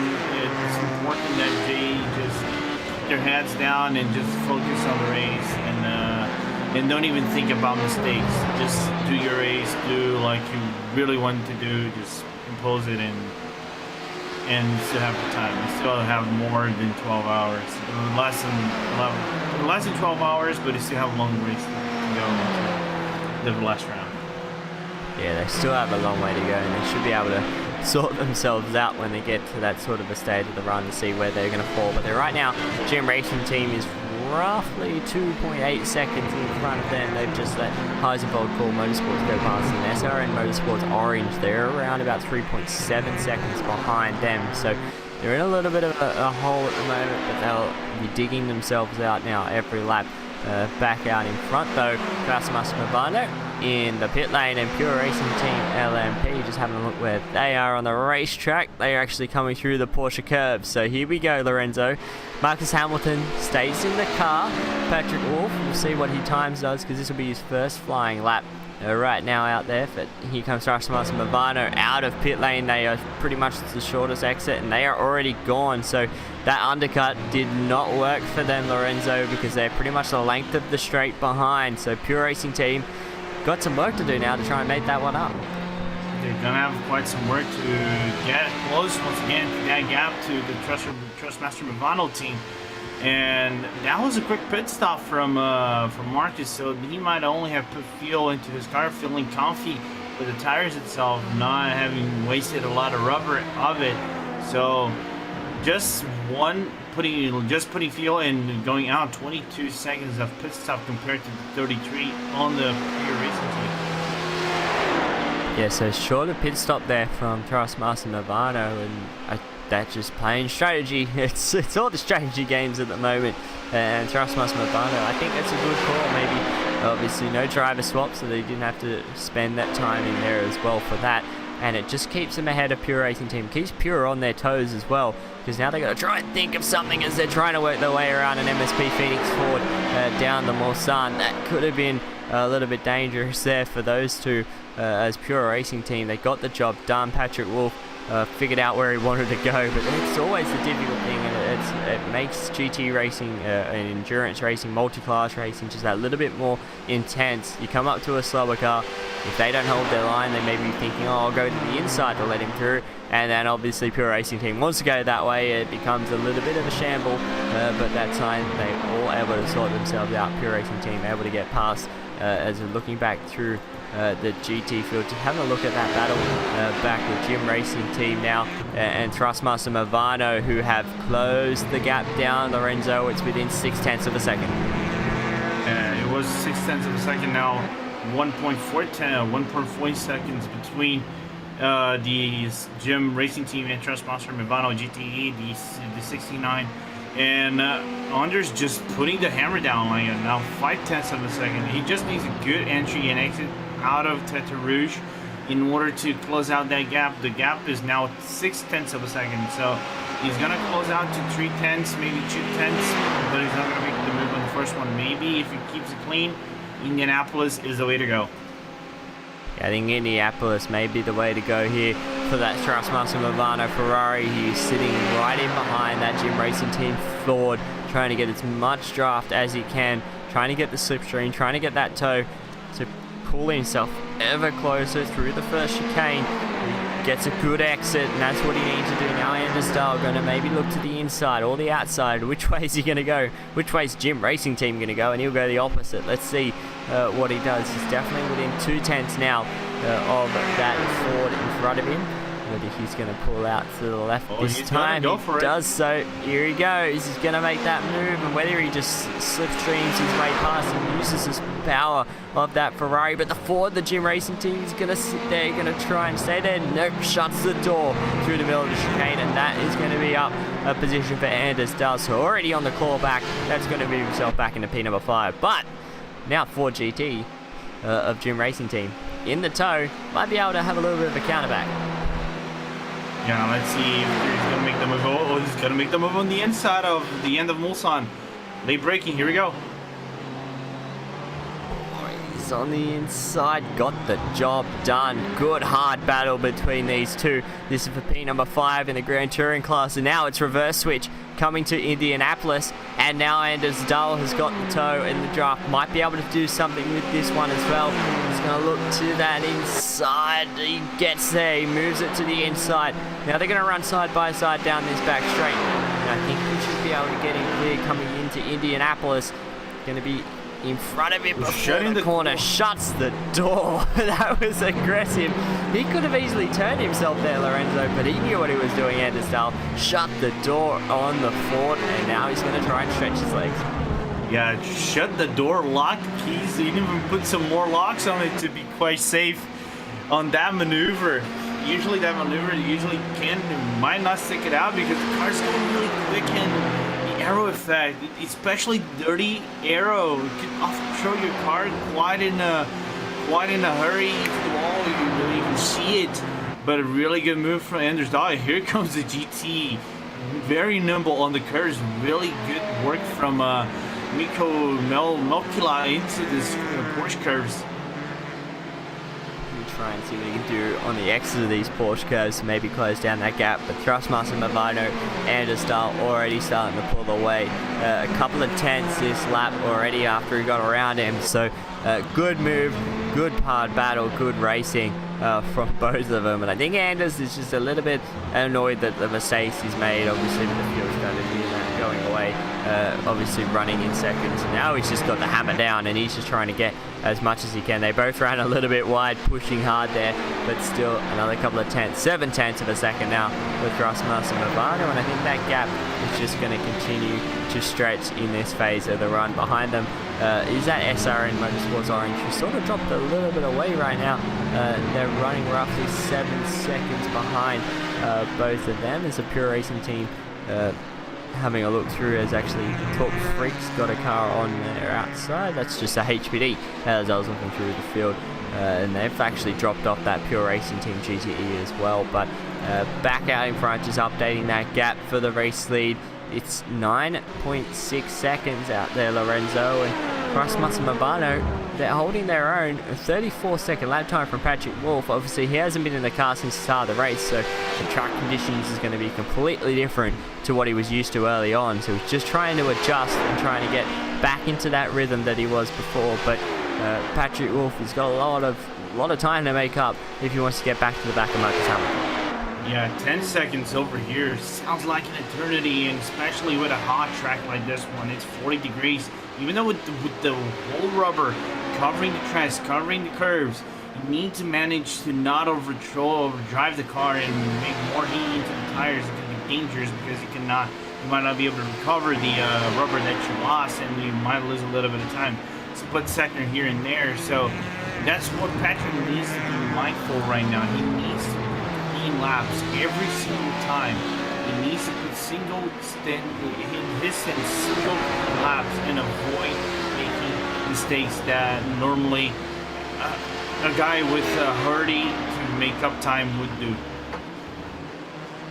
So what he does across the stripe this time. 34-0 from the Thrustmaster Mavano car. 33-4 from Patrick Wolf. So he's putting the hammer down. 9 seconds over the stripe was the gap between first and second. So now he's trying to see whether he can make up that time that they have sort of lost in terms of just strategy, just trying to undercut, trying to try something different right now out there on the racetrack for those guys, and having a look back to the lead of the GT class as well.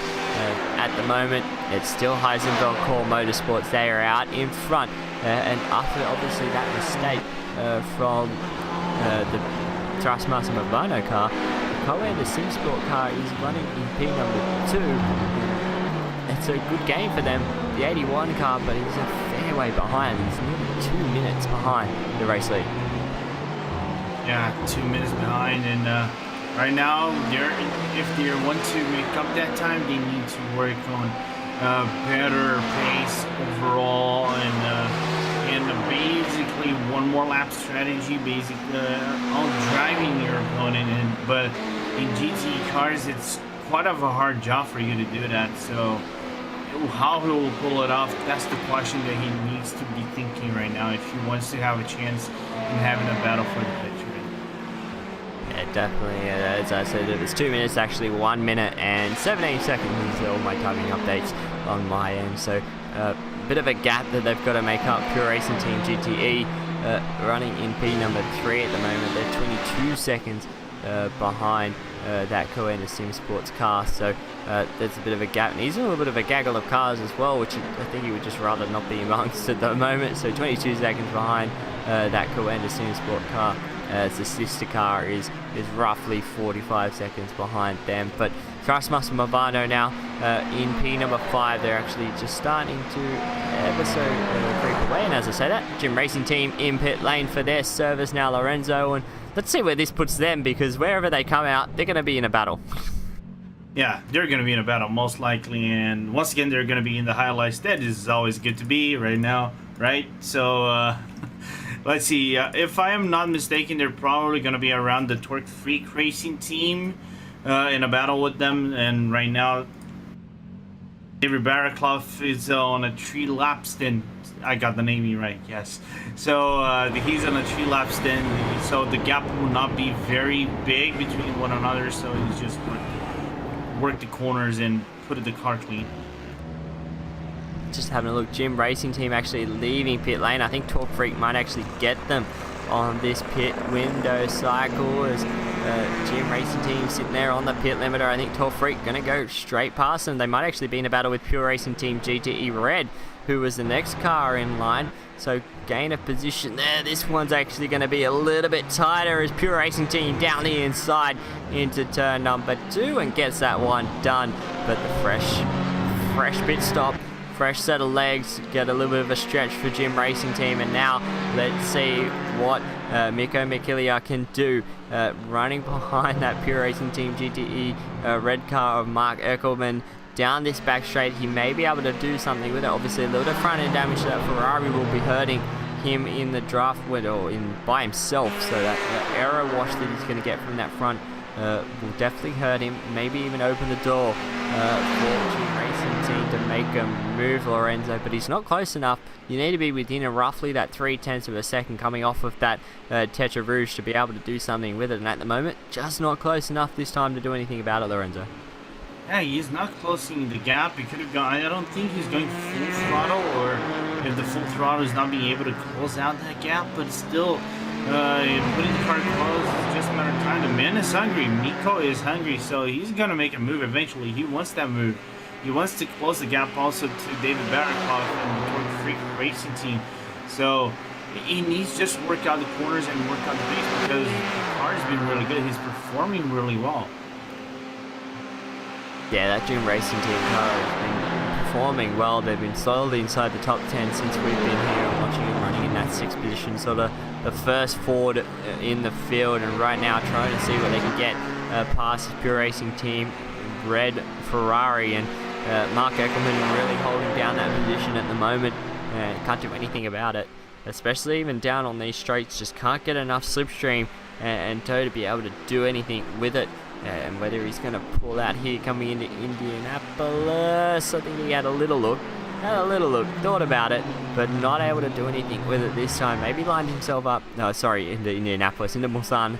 Now he's going to line himself up into Indianapolis. We'll get there. They're all long straights and they all have red bits alongside them, so I always get confused. But here we go, coming down now into Indianapolis. Let's see whether Mikko Mikilia is going to look to the inside. He looks there now.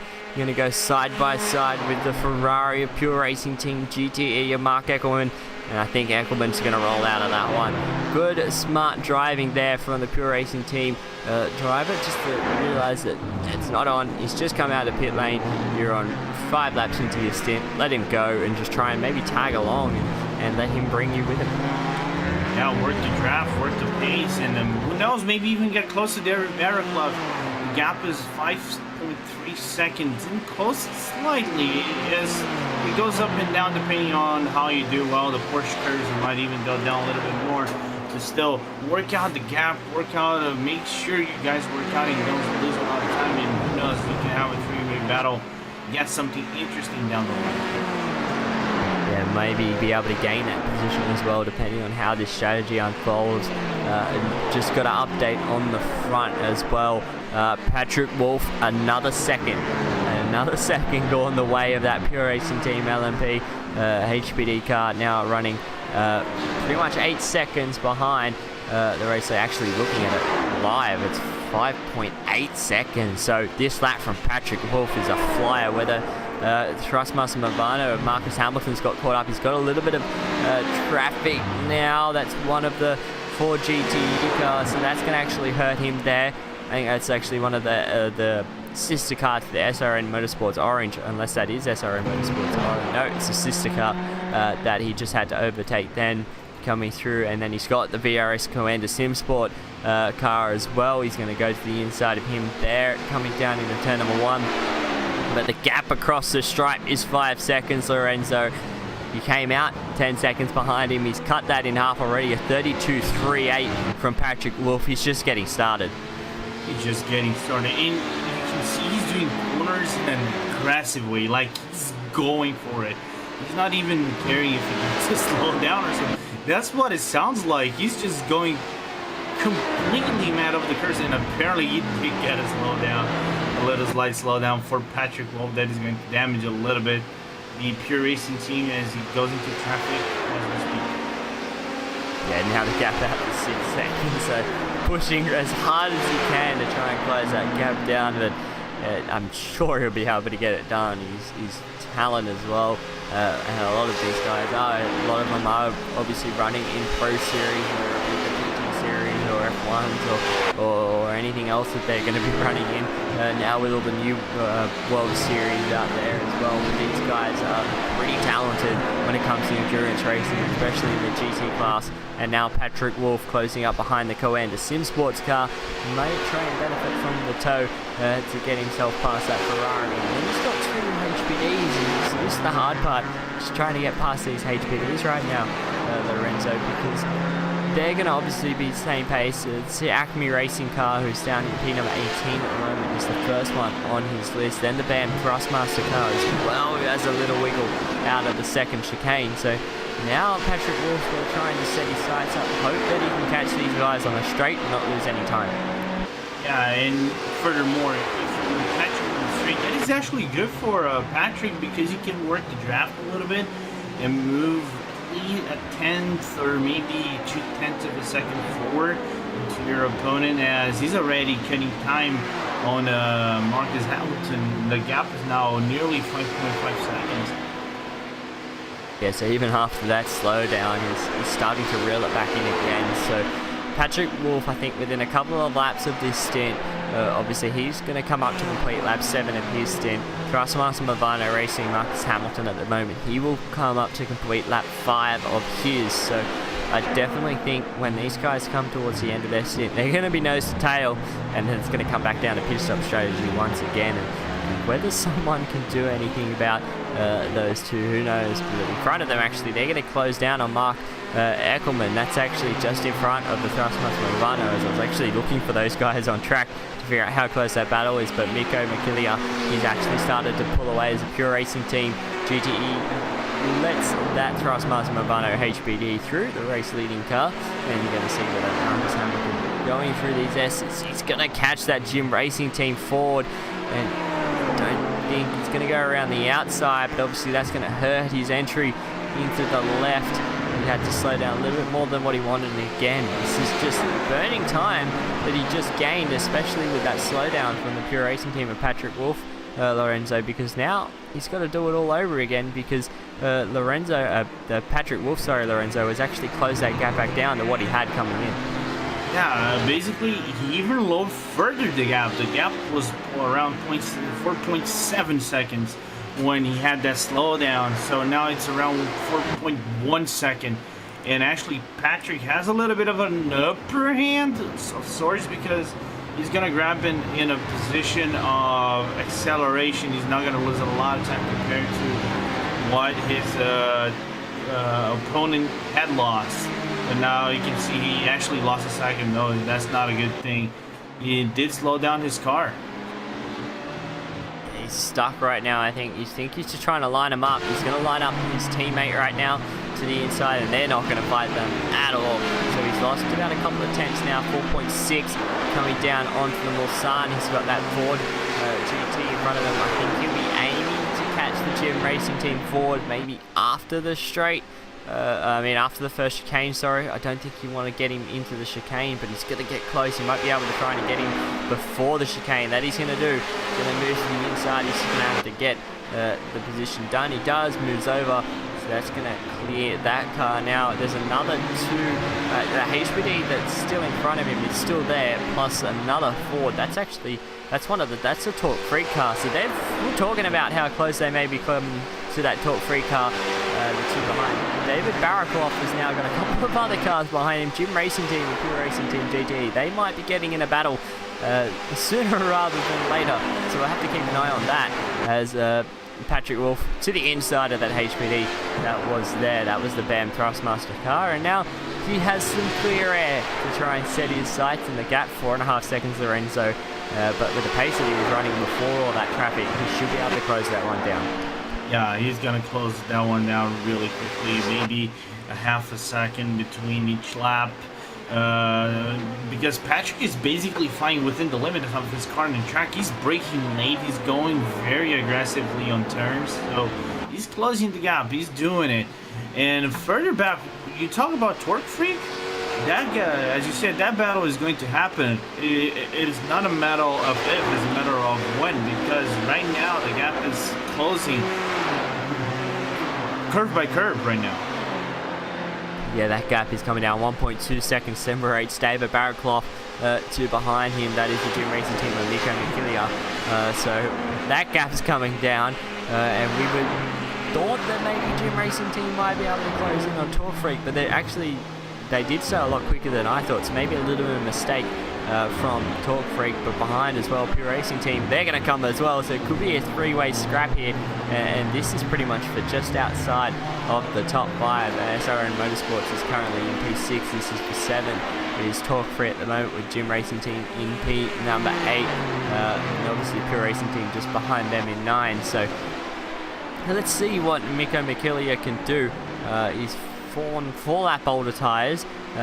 Torque Freak and Pure Racing Team came down at the same time, so you think Gym Racing Team right now, Lorenzo, would have the upper hand? Yeah, they might have the upper hand. Oh, I heard the sound of maybe an echo around for either Torque Freak or Gym Racing. But nevertheless, the Torque Freak has a little bit of an upper hand, as you said, 4 laps off stint. But if they are on equal pace in terms of stints and how they are driving, so it could become a three-way battle for certain. Yeah, definitely. And Gym Racing Team through the Ford chicane, closed up that gap to David Barakoff. Unable to do anything about it when that Ford GT is just so good under brakes, and that's been its strength right now. And let's see, coming through Dunlop curve, then into Dunlop chicane right now, as they've got a HPD on the inside that came out of nowhere, and going to throw it down and try and now harass the back of that Torque Freak car. Yeah, I thought he was about to actually collide into the back then, so trying to work his way through. That's actually the Virtual Motorsports HPD, who's running in P number 6 at the moment. Got very close to the back of that Torque Freak number 61 Ford, but right now Gym Racing Team, let's see what he can do. He's too far away right now, Mikko Mikilia, to get the tow, but he's definitely got the strength, and I think that's the strength of this car, Lorenzo, is just under brakes. So every time he is stronger under brakes, whether that's just how they've got this car set up, but they're definitely they're gaining a lot more than I thought. So maybe there's an issue there for that Torque Freak racing car, Lorenzo, because they just blew the doors off it. Yeah, like just gone past by Gym Racing, just gone past by Torque Freak as Mikko, don't go aggressive now. You might even get a slow down. But Mikko is doing some good runs, and as you said, the strength of the Ford is braking and cornering, whereas the Ferrari has an advantage over long straights, top end speed. So what is Mikko done is just compensating the acceleration of the car, which is really good, coming out of the corner, just putting the right amount of brakes and just slimming it out and getting that time that he needs so he can overtake in time. Yeah, he's doing a good job at the moment. So I reckon maybe a slowdown for David Barakoff, because he was closing in again that time down the straight, so in the tow. So I reckon maybe he just, unless they're running more wing, I don't know. It's an interesting one there from Torque Freak, because they were pretty much in front, that they made it look way too easy for Gym Racing Team down that straight. Just able to claw that one in, and now they're going to have Pure Racing Team. So this 3-car scrap, he's going to liven it up just a little bit, as they're all trying to battle for P number 7 out there on the racetrack. As coming down, we're winding down hour number 11 in the books, Lorenzo, and out in front, the gap, as we said it last time round, it was 4.2 seconds out of the race lead. It's still 4.3 seconds this time round, so not much has changed between Pure Racing Team and Thrustmaster Movano out in front. Patrick Wolf still trying to close down on Marcus Hamilton. Just can't get there at the moment, can he, Lorenzo?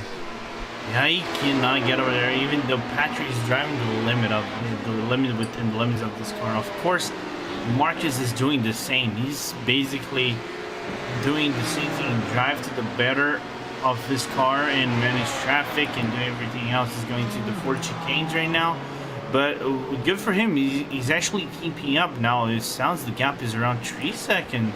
Something is happening. Something has happened to the gap to go down 3 seconds, but still, he's keeping within touch. If it is an alternate strategy from Pure Racing MP with the other kind of stuff, it remains to be seen if they alternated the strategy, if they changed it. But so far, so good for Trustmaster Movano. They are getting the result that they want.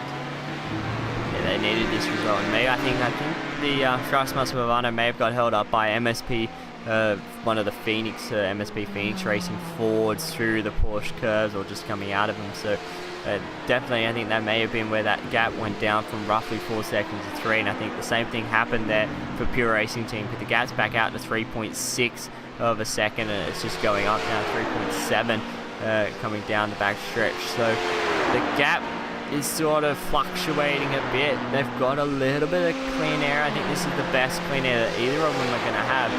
As I say that, there is a Ferrari in the way, but I think that's the last one for a fair while where they can actually try and see who has got this overall pace. It's a logical vortex in racing Ferrari at the moment. Is going to be in that little bit of a train, but behind, having a look, there's actually a car stopped on the straight. Bam, Thrustmaster number 17 has come to a complete halt on the back stretch. Unsure as to what happened there. He's just pulled over, slammed on the brakes, and then stopped. Maybe a toilet break out the race showing. I think he would have done that in a pit stop, Lorenzo, but that was an interesting one from the Bam Thrustmaster car. Yeah, that was a very interesting one, and I don't know, I really want to know what happened for that complete stop, but still, he's flat laps down, so not going to affect much his race. It needs to be seen if the guy behind him from Verbatim Race is going to actually closer and maybe work for something, but apparently he is not, as he is more than a minute away from the Ben Trustmaster team. Yeah, just having a look, and Hugo pulled it up. He couldn't shift. It actually came out of that corner and stayed in second. So that was the error there for that. Just couldn't shift up.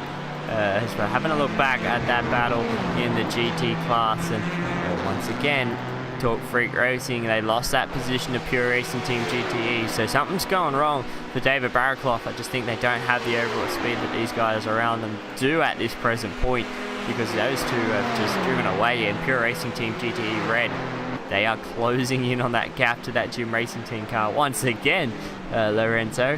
I think we should just keep it on these guys for the rest of the extra hour and a half, or an hour and 12 minutes that we're going to be here for, because these guys are definitely having a good old scrap. Yeah, they have delivered us nothing short of amazing battles and stuff, haven't they, Jake? But still, one thing to be quite noticeable of is that the Radicals Online team, with Kazuki Omishima driving right now, is actually chasing the Truster Mivano 34 car, and actually is gaining the upper hand. I think something has happened on the 34 car, I think held up by traffic, but still the gap is a little bit dodgy. It's 2 seconds, even though Radicals is on a later stint. Yes, the gap is coming down between those two, as well as having a look as well out in front. That gap's come down, but yeah, so definitely closing in the gap for P number 3 in the prototype class. But this battle is still on. Pure Racing Team GTE, the number 72, closing in even with that damage. Definitely got some pace on board. Miko McKilly can't do anything about it at the moment. Mark Elkman can't do anything in terms of just through the Porsche curves. The Ford is obviously a little bit stronger through there, coming into this final chicane, the Ford chicane, and whether he can do anything about it here. That Talk Freak car now just in the distance behind them as they start to stretch their legs, and completing another lap in the books, and that's going to be putting them onto lap 166. 165 for them have been completed in the books. I'm getting told there's going to be 200 laps to go, so they're not even, but that would be for obviously the race leaders, so they're on lap, well, maybe a little bit more for them. So 200 laps is telling me for these guys that they may have left in the books. Obviously that's going to change, but still a long way to go, Lorenzo, and these guys may be in a battle for pretty much the entirety of it, because especially for this little 3-hour stint at the moment, they've been together nose to tail, especially with the alternating strategies. Jim Racing Team's with I think half of the GT field at the moment, and then Pure Racing Team just seems to find another one. Yeah, it seems to find another one, and working, the gap is basically closing, but it's been an interesting strategies being taken by teams, as we approach the halfway mark of this race, well, 1 hour before the halfway mark. It's been a very interesting race, to be quite honest. I was totally outside of my expectations. It even exceeded my expectations in terms of strategies. Amazement in battles around this race, as Pure Racing Team GTE Red is actually closing the gap on the Gym Racing Team despite the damage. Yeah, even with that little bit of front end damage that Ferrari has, still closing in the gap, even in the draft. Can he have a look? Is he gonna pull out? Nope, just gonna feather the throttle. Rolls out of the throttle, sees a little bit of fuel in that sort of stage of the run, and now gonna see whether he can do anything about it.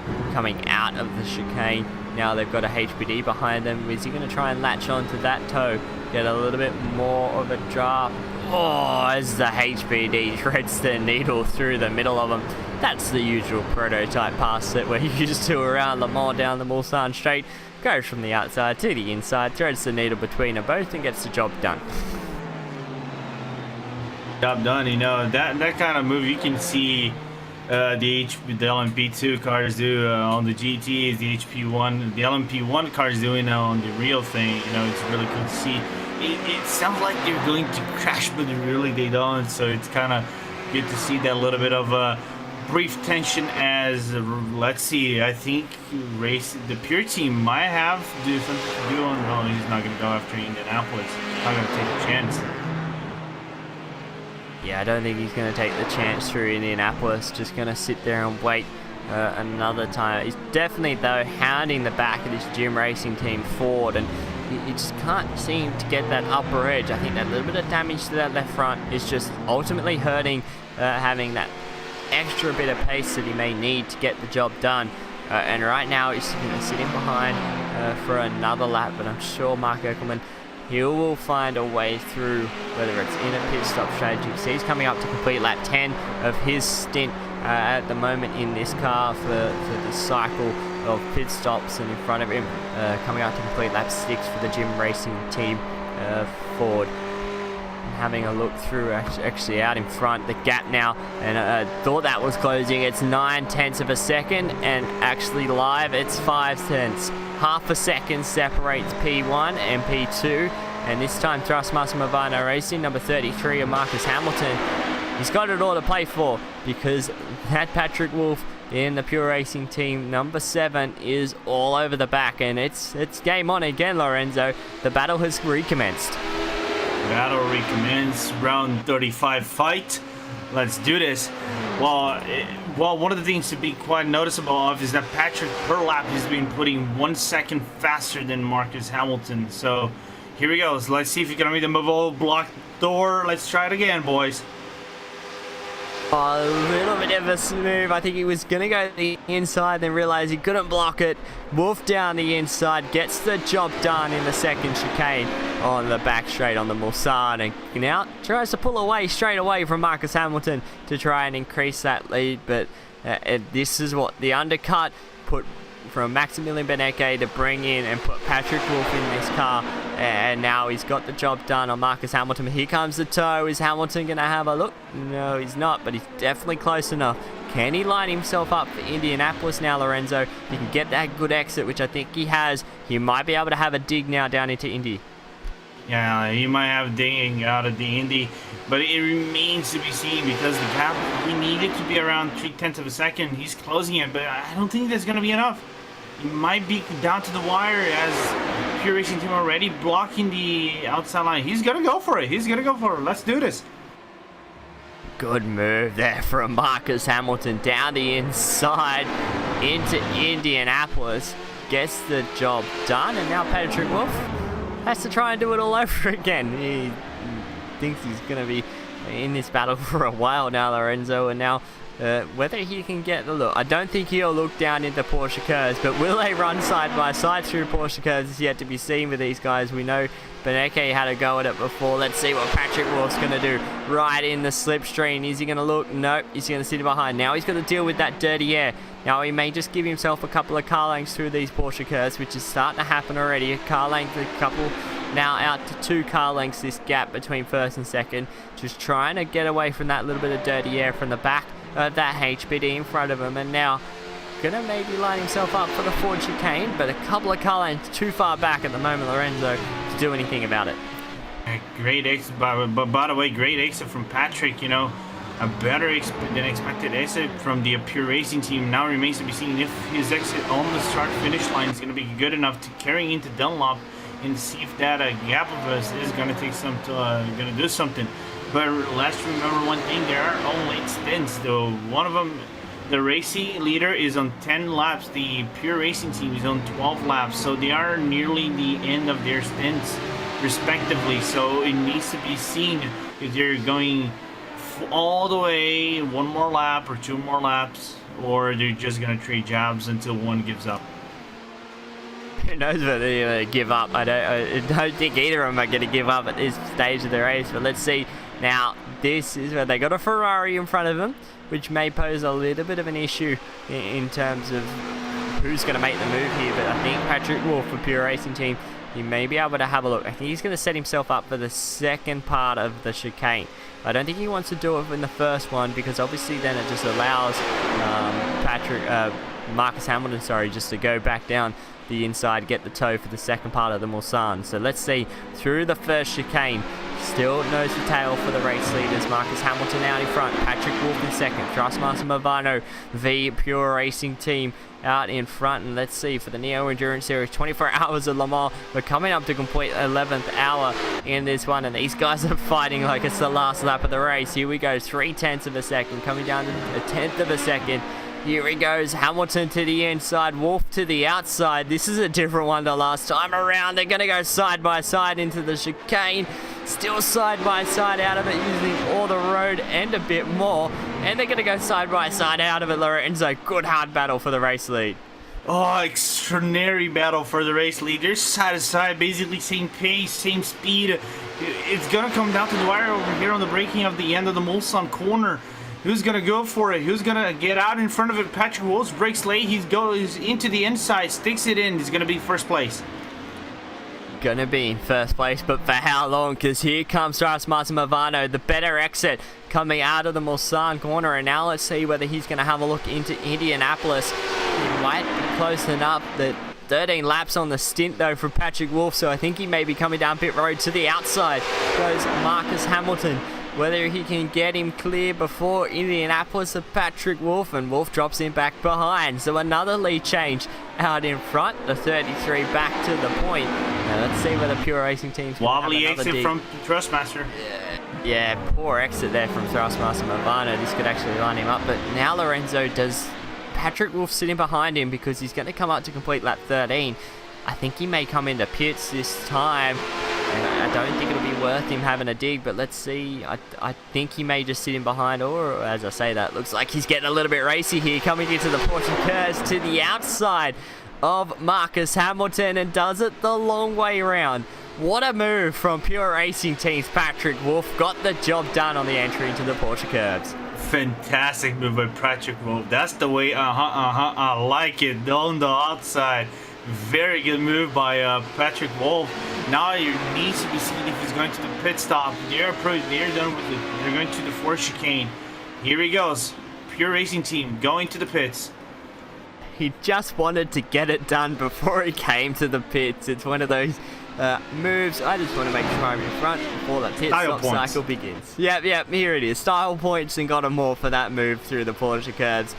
So well done there from Pure Racing Team's Patrick Wolf as he brings it down onto pit lane with a pit speed limiter engaged at 37 miles an hour at the moment, coming down pit lane, which I don't know why I'm in miles an hour, but I am today, so that's just what we're going to have to live with. But here he comes down onto pit road, and now as that battle sort of diffuses itself with that, it'll re-engage, so we may as well go on to our final hour, 11th hour run through right now, as Thrustmaster Movano was in second, but now takes the lead back away. This time Marcus Hamilton out in front with Pure Racing Team sitting in second, as they are in pit lane with Patrick Wolf after an amazing battle through Porsche goes. Thrustmaster Movano Racing, this is number 34 car, sitting in P number 3 Radicals Online in fourth, with Team Chimera rounding out the top 5. And down in the GTE class, since we've been watching that battle, I haven't had much limelight. But Heisenfeld Core Motorsport, Kei Shubi right now out in front,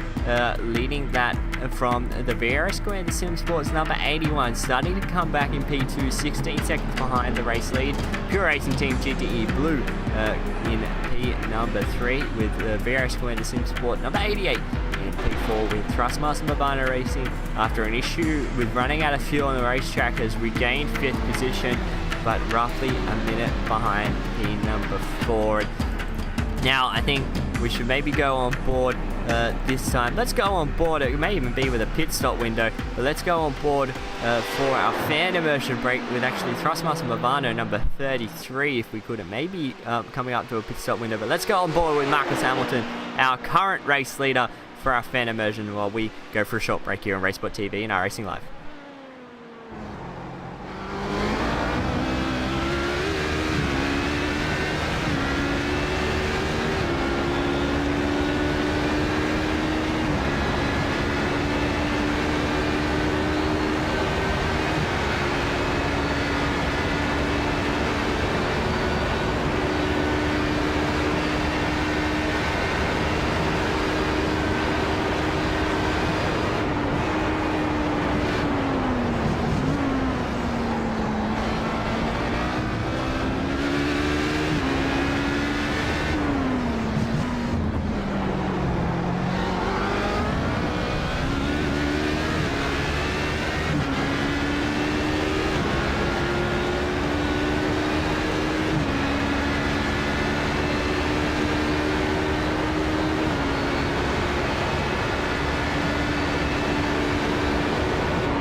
Marcus Hamilton comes out of Arnage and coming down into the Porsche curves. We're back here at RaceSpotTV and iRacing Live for the 24 hours of Le Mans for the Neo Endurance Series. And right now coming in after hour number 11 here at Circuit de Le Mans. And it's Jake Blackwell joining me in the commentary booth, Lorenzo Bondo, with Hugo Luis working the cameras. As always, you can get RaceSpot as well on RaceSpot Live Timing to get all the timing there as well on the Neo Endurance website. They have their live timing up as well as out in front. It's been a battle of the ages, and as I say that, lucky we just finished our fan immersion, Lorenzo, because into the pits comes Marcus Hamilton, and here is the strategy we've been waiting for. Pure Racing Team pitted 2 laps ago. Here comes Marcus Hamilton, and this could be on for young and old out of the pit stops now, Lorenzo, because Patrick Wolf is pushing as I switch to his car. He was sideways coming out of Arnage, and now he's pushing down that back straight towards Porsche curves. As you now must know, the leader is in the pit lane. Yeah, you must know the leader is in the pit lane, but furthermore, I think that might work out for Trustmaster Movano, because not only Patrick came out of sideways on Arnage, he came out of sideways also on the corner, Mulsanne corner. He had a little bit of a hard exit on the Mulsanne. Now you got a Trustmaster Movano car in front of him in the exit of the Porsche curve, so that might put a little bit of a damage on his car in terms of timing. So that might leave the Trustmaster Movano in the front when he comes out. It's a little bit ironic. The Trustmaster Movano car and GT car happen to be in the same spot. It's just a coincidence. But now, through the final chicane for Pure Racing Team, Trustmaster Movano Racing still in the pit lane. They haven't moved as of yet. Still there, waiting. They're doing it actually, driver change as well.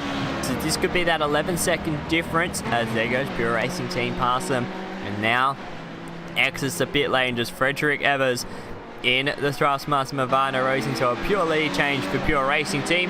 They're now out in front by roughly, once we get an update on the timing, we'll figure out how far in front, but I reckon it's going to be roughly around about 11 seconds, 12 seconds of a gap now to Patrick Wolf. And as I say that, 10.8 seconds between Trustmaster Movano Racing and Pure Racing Team out in front, Lorenzo. Is that Trustmaster Movano not only did a driver swap, he put new tires, so he's gonna get that gap. He's gonna close it a little bit into the later half of the race. He's gonna probably have at least 1 to 2 stints of better tires, better pace, even though the car is gonna be a little bit full in this part of the race, into this final hour of the first half of the race. Final hour of the first half of this race, and we'll bring you straight through to the end of the first half of the race before handing it over to 2 people who I really don't want to hand over to. Hugo will know why that's. I don't want to. I'm glad I'm not a part of that commentary booth, Hugo, because that's going to be a nutting. Don't want to be a part of that one. We've got Trustmaster Movano out in front, Pure Racing Team in P2. Trustmaster Movano Racing number 34 running in. As I said, Pure Racing Team in first, Pure and Trustmaster Movano second and third. Right now, Radicals Online rounding out the top number 4, and then top 5 with Team Chimera there as well. As they've had a good, strong run still with Simon Trindle at the wheel. Heisenfeld Core Motorsports lead the Grand Touring class from the Pure Racing Team GT Blue at the moment. Briaris Quentin Sim Sports cars running in 3rd and 4th. That's the 81 ahead of the 88. With the Trustmaster Movano Racing GTP number 69 coming home in P number 5 at the moment. But Heisenfeld's really been unchallenged. We haven't really spoken about him much as well, or the car I should say, much, Lorenzo, but it's just been out in front. It's been a dominant force. Cake Shuby at the wheel at the moment, but no one's really been able to challenge them. They've got a lead of roughly 40 odd seconds, and they've had that for pretty much the entire race. Yeah, they pretty much have been in a safe zone the entire race. This entire hours we've been covering, they have been in a safe zone, not being damaged by anyone or in position of being threatened by anyone. And they're basically doing their own race. They're putting their own laps. They're putting their own pace. So, and it's a pace that it's a comfy pace. It's a comfortable pace, and it still gives them the lead and puts them in a really good spot when the second half of the race comes. Yeah, exactly. And especially, I think Trustmark and Movano, obviously they were running second before they struck with their issues.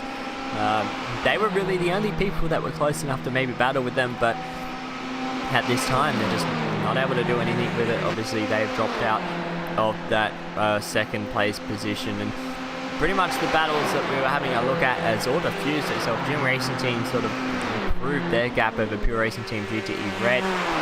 Talk Freak as well is a little bit further behind than I think they would like to be at this point in time. So really the battle was for the race lead, and now let's see what Frederick Evers can do in this Trustmaster Movano car, Lorenzo. I don't know, I'm just having a look whether he has been in the car before. His pace was roughly 32.4, looking at it was his best pace, but roughly in the 33s as well. Whether he'll be able to close that gap now to Patrick Wolf out in front is yet to be seen, because obviously we haven't had them both in the car at the same time. So now it's unknown land, but 10 seconds is the gap, and that's the gap that they were able to make up before as we look at the Simotok car on pit lane for their service. Yeah, thus far, if we are to analyze thus far, the Trustmaster Movano Frederick was actually closing the gap. He got a little bit stuck right now in the middle of traffic and doing some bad turns, but in pace they are very equal, and I think the key to Frederick is I'm not going to say avoid making mistakes, because that's what every driver has to do, but work out traffic in a fast way he doesn't get stuck, because right now he's getting traffic in places that is bad for him. He loses a little bit of a tenth of a second into his stint, so that allows Patrick Wolf like insane pace to just flies off and rocket out of the track and open up that gap. Yeah, and he's got a good clean air as we look at that Simotok esports car coming out of the pit lane after their pit stop window. They just did a driver change as well. Cedric Bolden now behind the wheel of that car as we're looking down in front. We've got an interview here. Mitchell de Jong is on board, and maybe trying to see if we can get him. Whether he is there, I can't see his mic. Looks like he's shut at the moment. Whether we can find out whether Mitchell is there, we may be able to bring Mitchell in for an interview. And Lorenzo, you may be able to bring that one with Lorenzo. Yep, Lorenzo, you can talk to Mitchell de Jong. Mitchell de Jong, obviously, from Coanda Sim Sports, to bring him in. And Lorenzo, you can talk to Mitchell de Jong. Yeah, I'm just trying to... Alright, here we go. Mitchell de Jong, driver for the VRS Coanda 81 car, doing really good stints when he was in it. Mitchell, how are you doing, man? Tell me what is the assessment of your team this far? Right now, grabbing a podium finish at third place. Yeah, so far it looks really good. I think we're looking to be on pace for second, and then I think it's a really close kind of battle once kind of we get the strategy figured out with Boisingfield Core in the lead. So yeah, 15-second gap. We'll see what we can do. Tony and Max will have a lot of sense to do, so I'm sure they're gonna do really, really well. So you pretty much say that you're basically on pace for second place, which is really interesting to see, to hear from you. This statement, you guys are basically running really safe, you know, running really good laps, putting in really good pace, especially with you and Marty Pitla in the car. And what strategies did you guys do in order, or you have to do in order to get to that second place? Yeah, I wasn't really here for the beginning of it due to the G that we had to do. But I think from the beginning the plan was kind of just to go flat out, just basically to try to make up positions in time just by pace. And yeah, I think we're kind of in between trying to figure out what to do. I see that Core in the lead is kind of playing the strategy game, and everyone else is kind of going back and forth and stuff. So, you know, basically half the race left, so a lot can still happen. Kind of just trying to decide now what the best way to play this is. So we'll see. I think it can be quite interesting for sure how the strategy plays out, and could be some good battles at the end. It's quite impressive really to have so many cars in this class so close after already 12 hours. So should be good fun. Nice. And you guys have been the leader of the championship, basically nearly clinching the title. Of course, I'm not gonna knock on the wood and say I'm not gonna put the curse in it, but you guys have been doing really good thus far. What do you think that has come down in terms of? Do you think it has come down in terms of drivers or testing the car or knowing the tracks? What do you think has come down to have such a good outing in every single race? Yeah, it's difficult to say. You know, good prep really will set you up well to have the least issues. Always with endurance racing, it's kind of a case of minimizing those errors and things that cost you a lot of time. And yeah, we've had some really clean runs in all the other races. Didn't really have too many issues. So yeah, pretty much just trying to make sure we run as clean of a race as possible. There's a lot of really quick teams like the Racing Team Blue. They've been pretty much one of the our closest competitors in a lot of the other races that we're always battling with, whether it be qualifying or the race. So you know, you really have to find that limit where you're really pushing, trying to get everything out of the car and catch or pull away from people, but also balance that endurance aspect in it. But I think it's been pretty good so far. And yeah, with this final one being double points, it's always really scary. But so far, so good. Hopefully continue to have no issues and can be on for a good result again. Nice. And you guys are a very traditional GT team. If we are to look into the future right now, next season, with the possibility of the LMP1 car coming into the new Endurance Series, would you guys be willing to go into a team, form an LMP1 team of Coin the Sim Sport? Yeah, definitely. I would say at least, yeah, definitely expect at least one car, I'd imagine. I don't know how the ruling works, but yeah, we're all really excited for that car. Kind of more in the really competitive races like Neo and stuff like that. So really good fun. The car is really cool, and it's gonna be quite an interesting car to race with when everyone's so close on pace and kind of managing, your hybrid power while through traffic and all that. It's certainly going to be exciting, and obviously with there being such a big speed difference between the cars and other classes to that thing, it's for sure it's going to make some exciting on-track antics, I guess. Right. Well, for my part, I don't know if Jake has a question to you, Mitchell.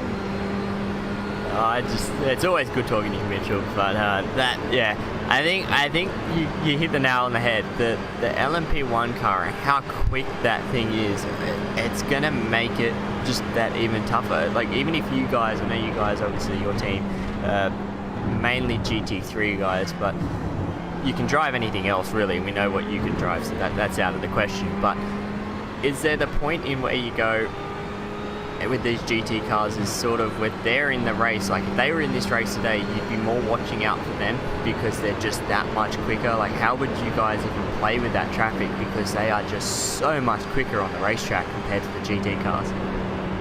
Yeah, you're absolutely right.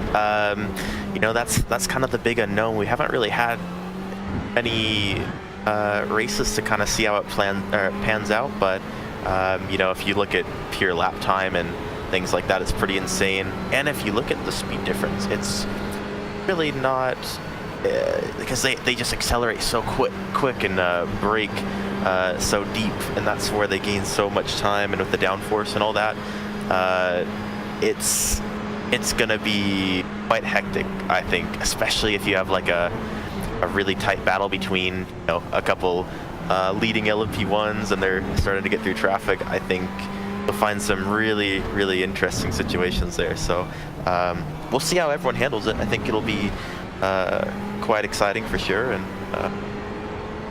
we'll find out, I guess, in the coming season. I know it's gonna make it it's gonna take it from an extra notch that this season has already brought upon us with obviously the GTE cars. It's just made this series even more. But thank you for spending the time to come up here, Mitchell, and talk to us. And hopefully you guys can have a good strong run. And obviously I think you guys just jumped up into P number 2 with Pure Racing Team coming down into pit lane. So hopefully you guys can keep that one to the end. Yeah, appreciate it, guys. That was Mitchell de Jong in the 81 Commander Sim Sport.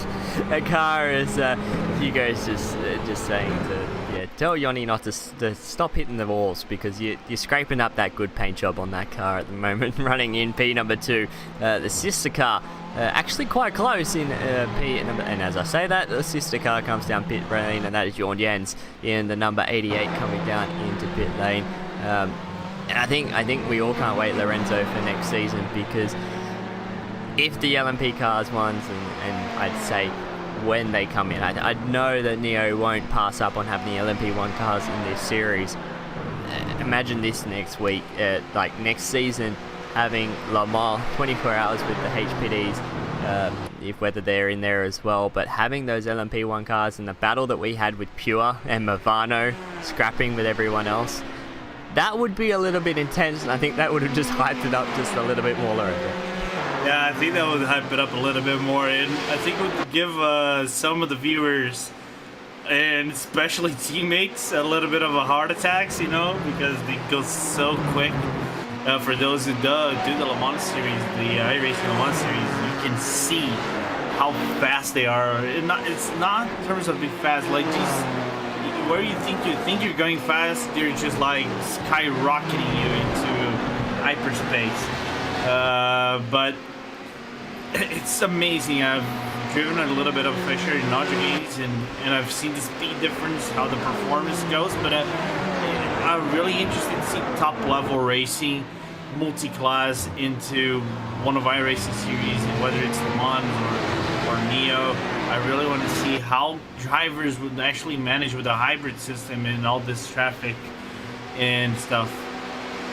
Yeah, it's so much more. And Mitchell hit the nail on the head in terms of just where that car makes up its time. It's under brakes as we look at MSP Phoenix Racing. That was the number 38 down the inside of one of the GT cars. That was a little bit close for comfort for those two. But yeah, Mitchell hit the nail on the head. It's so much stronger under brakes, so much quicker in acceleration zones that it's just ridiculous. And obviously in top speed land it's not that much faster, but it's just going to be crazy to watch it with the downforce, especially through Porsche curves, and then a GT car. You're going to be braking because you're so much quicker through that section that if you catch a car through there, you're going to lose so much more time than what you would lose in the HPD. Obviously, you catch them in that spot, you can maybe roll out, maybe a little bit of a dab, but I think you have to slow down quite a bit, and you're going to catch them so much quicker in an LMP1 car compared to what you would in a HPD catching a GT car. It's just going to make for an interesting race, as out in front, Pure Racing Team still leading 8.1 seconds at the moment, Lorenzo, and nothing they can do about it. Grassmaster Movano slowly reeling in the gap, but not close enough at the moment. Yeah, not being able to close out that gap, even though it is at around 8 seconds, it is okay-ish gap between one another, but given the fact that the stint from Trustmaster Movano is 2 stints earlier compared to Pure Racing, they might have newer tires.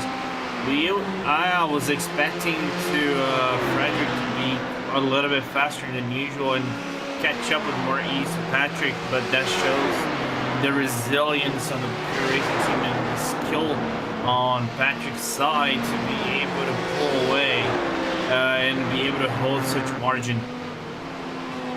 Yeah, he's been able to just get into a rhythm that he likes and be able to do what he wants to do. I was actually having a look now as Pure Racing Team actually coming up on their sister car, their GTE car, actually passing them just after the Porsche curves. But there's a battle for P number 3. It's a little bit of a gap between the two, but it's starting to come down. 4.8 seconds separates Radicals Online, who has actually moved into P number 3.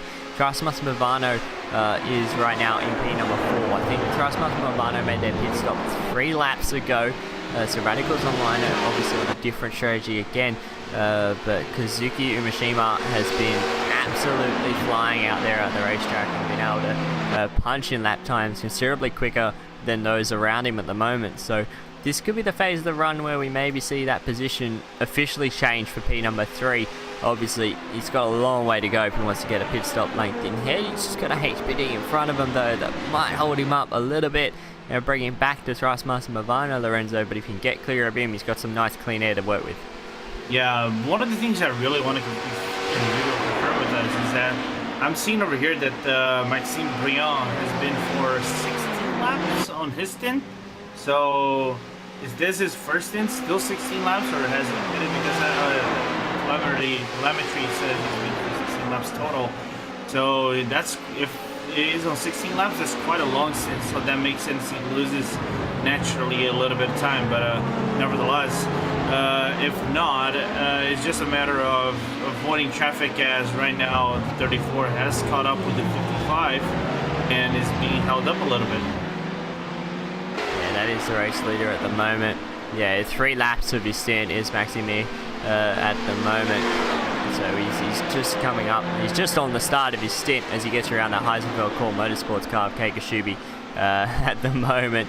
As I'm having a look just through whether there is any of those battles starting to form up, because I just seen Nico Mikilia actually lead the server. So he's obviously vacated the Gym Racing Team Ford, so they've done their pit stop, and they are 5.8 seconds in front of Pure Racing Team GTE at the moment. So they've done their service and got out. As we look back, there's a battle between the 66 and the 85, as Hugo screams in the chat. We have a battle between Walkiva Kinetic Racing and MSP Phoenix Racing right now out there.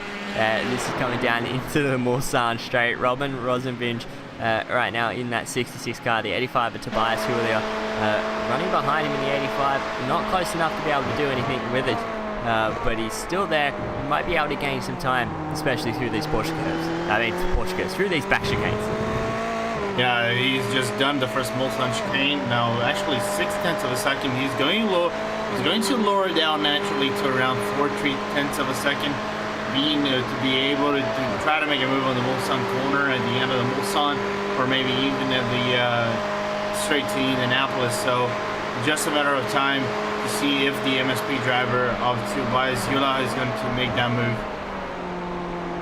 Whether he makes a move or not, not at this time. We're going to have to sit in behind once again at the MSP Racing Phoenix. Ford is going to try and get the toe down this back straight now. Whether he can make a move into Mulsanne or he's going to wait for Indianapolis, I think he's going to roll out and wait for Indianapolis, and that's going to be his better option right now as Tobias Julia looks to the outside, rip the cone on entry into the Mulsanne corner and out of the corner. Let's see if he can get a good exit in that 4GT. He does so. He's going to be close enough to be able to do anything with it. He's roughly 0.4 away from that race, from that position, Lorenzo, and at the moment, I just think it's a little bit too far away heading into Indianapolis. And that's a little bit too far, and what's worse for the 85? There is an LMP car coming on their rear, which is probably Team GT's HPG car coming up at the end of Indianapolis. He's not going to make the move over here. He's probably going to make the move after Arnage. So right now for Tobias, it's just work really close to the rear end of the Kiva Kinetic and racing car and being able to make a move on the start-finish line, or maybe after. Yeah, you may have to wait after Dunlop, or you can try and use his HPD and try and follow him through, but the HPD's just going to catch him right now and blow the doors off that 4GT right now as he goes to the inside, and there he goes. And I thought he may try and sneak a little bit of toe from the HPD. He's back in behind the Ferrari, now coming through the Porsche curves, and might be able to do anything with it. Not close enough to maybe get. He just needs to get underneath that rear wing coming out of Porsche curves to set himself up for the Ford chicane. Whether he can get there or not, it's yet to be known. Coming through the final part of the Porsche curves and just close but not there. I think definitely Dunlop, he might be able to have a dig, Lorenzo. If he can nail this final chicane, he's going to flash the lights. Whether he moves to the inside, he doesn't. But he's definitely there now. He's definitely applying the pressure. and definitely applying the pressure, like saying, hey bro, I'm here, I'm gonna try to overtake you. Oh, big mistake from the Rekiva car. Oh, the MSP is gonna have the advantage going on the straight line into Dunlop. Here we go. Side by side, he got the job done. He got the job done before Dunlop curved. So good move there from the MSP Phoenix Racing. Number 85 of Tobias Julia moves himself up another position. I don't know what position that is overall, but I think it's just outside the top 10 at the moment. I think it is actually for P number 12 out on the racetrack. So good move, has the pace. Now he's going to try and pull away from that Ferrari, but he's definitely had the pace to be able to do so out there. And now just got a clean track in front of him, no lap traffic behind him either with some HPDs, so he's all clear and in the air, and now going to try and pull away. Looking back out in front as well, just updating on that as we come to half an hour before we reach the halfway point in this one. Pure Racing Team still out in front. They've got roughly a 7-second lead. It's come down this last time, Lorenzo. It was 8.1 at the line. It is now only 6.8. So it's starting to come down just a little bit more than what I was expecting between the leading two. Yeah, but the problem for Frederick is he's a little bit inconsistent on his timing. You look at the times, 334, 333, 333, 332, then back to 334. Like, this is consistency is a little bit damaging if he wants to have a shot into closing the gap and having a battle for the race. Whereas the Pure Racing Team driver is just doing consistent 333s all around. So he needs more consistency. He needs to crave those 333s, 332s with more consistency, avoid 334s at all costs.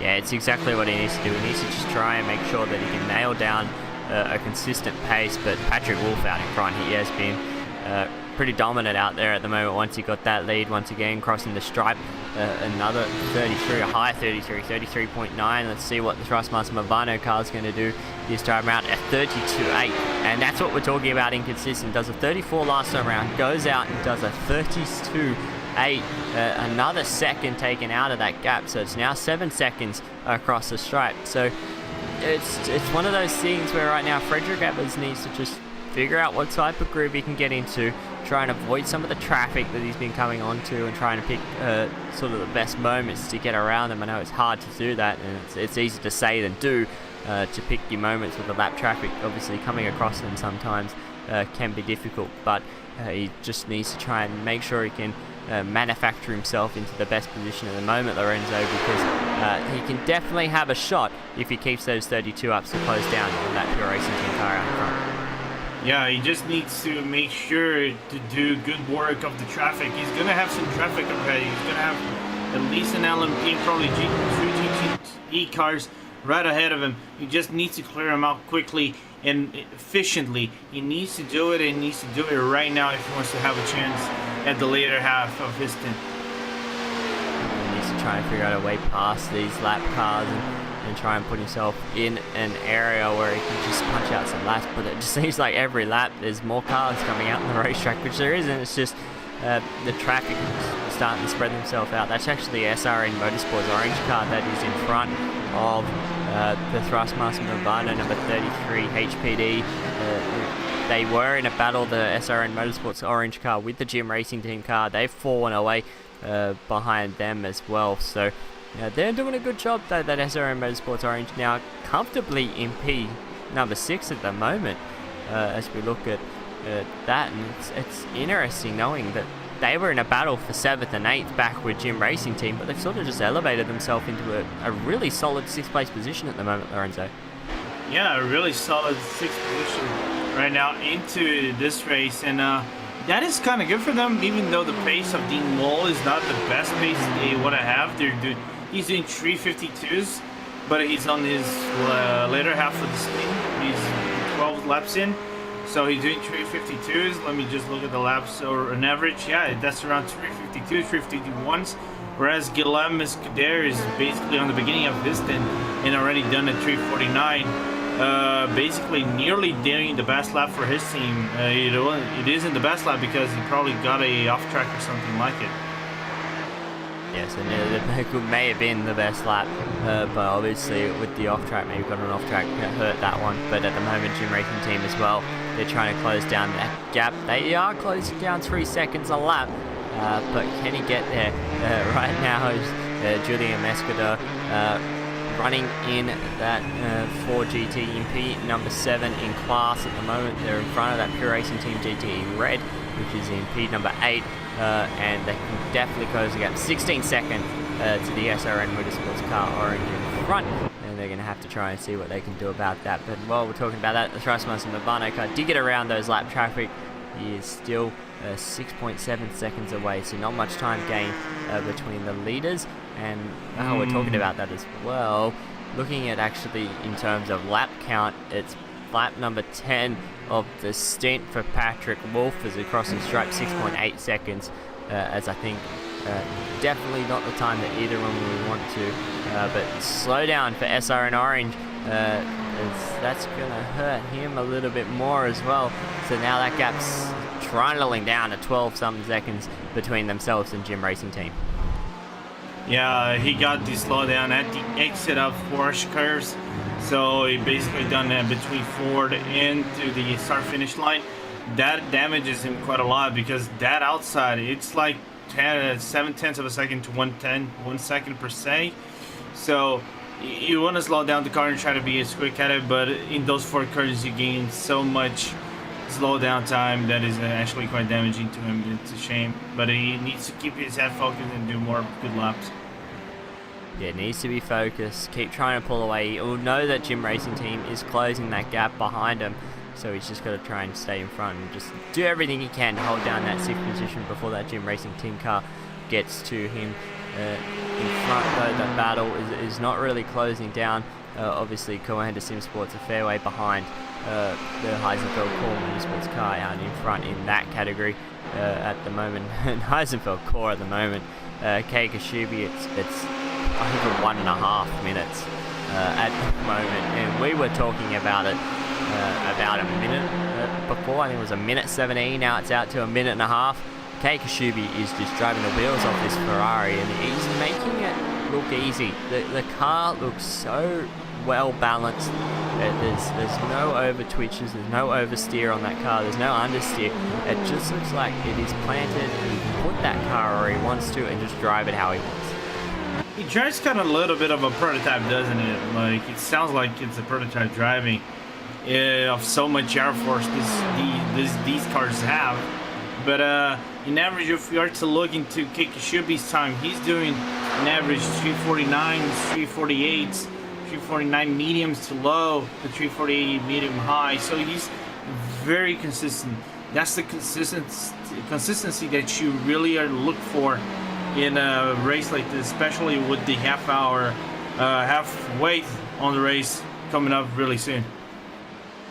Especially coming out to halfway, and he's just able to do that consistently in this car, and that's what's put it in the position that it is in at the moment, out in front of the Grand Touring class right now, and trying to see what he can get for the end of the championship run. Maybe even try and take some double points away from those guys in the championship.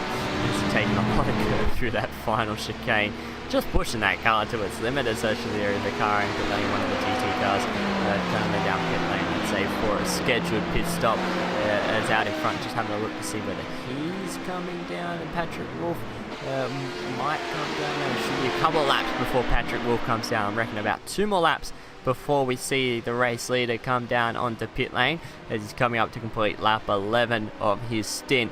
So a couple more laps, I think, for Patrick Wolf in the Pure Racing Team LMP, and I think he will come in. Say he will stay in that car, Lorenzo. I don't think there'd be any need to take him out, especially with the pace that he's been running. Yeah, the pace has been really good for the Pure Racing Team of Patrick Wolf. He's doing really good laps, not endangering his car, putting them in the right place, in the right spots, avoiding any kind of problems, you know, and not giving any chance to the Trustmaster Movano Racing Team on Frederick Evans, even though he's been doing quite a good job. Oh, by the way, one thing is really interesting. Let's go to P2 on the GT field.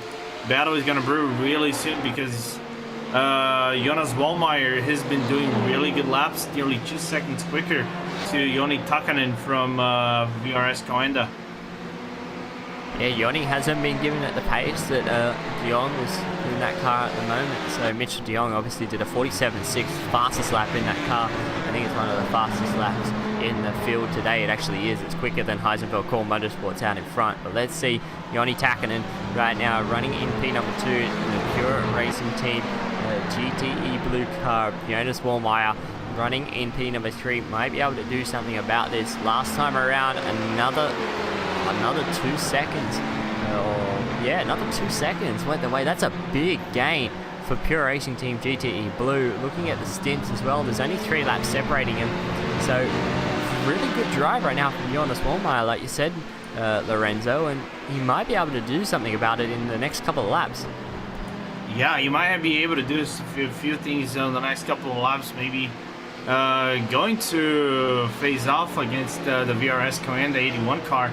But we need to see if he's going to be able to close out that gap, first of all, because the VRS Command is on a 14 lap stint, on a 9 lap stint. He's going to have a few more laps to work with. He has a clean air, so welcome down to the wire. Maybe if he catches up, he's going to be with 1 lap, 2 more laps going to his stint. Yeah, it'll be a couple of laps in for this thing. Let's see.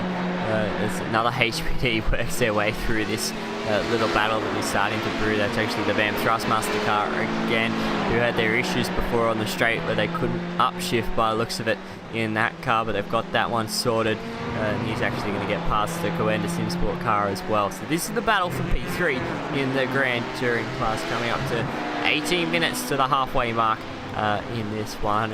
And then we'll have to hand it over. And I'm just, Paul Smith and Randy Chinnis, everyone's scared of what's going to happen in that broadcast, because that's going to be the Chaos Hour. We should call it Chaos Corner of the broadcast, because that's what it's going to be when those two are going to be put together in the booth. But right now, still this battle going on for P number 3 in the GL. P number 2, I should say.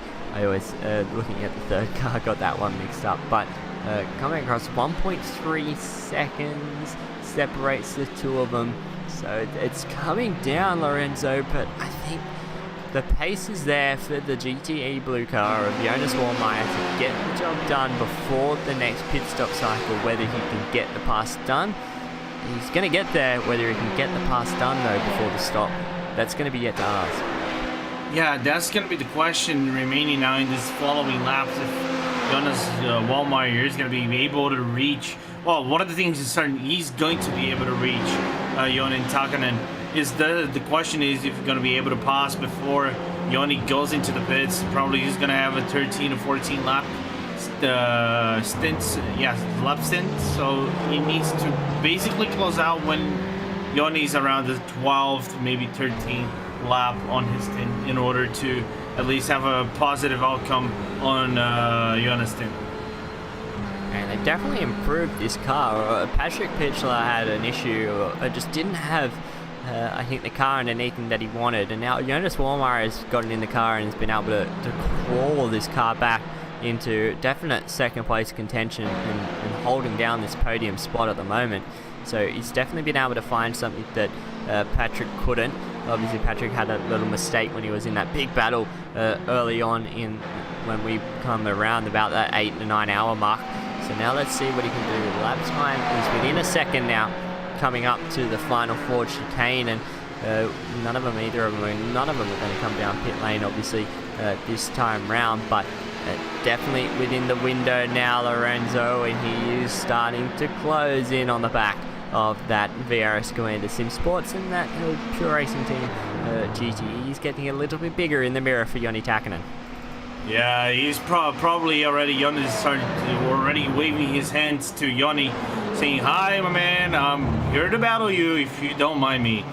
Well, it's just a matter now of where is it going to be the main point of battle, as right now Jonas is just closing the gap, working the corners to get that 1/10 of a second up on his opponent on the Ferrari, to see where he can start to brewing up a move.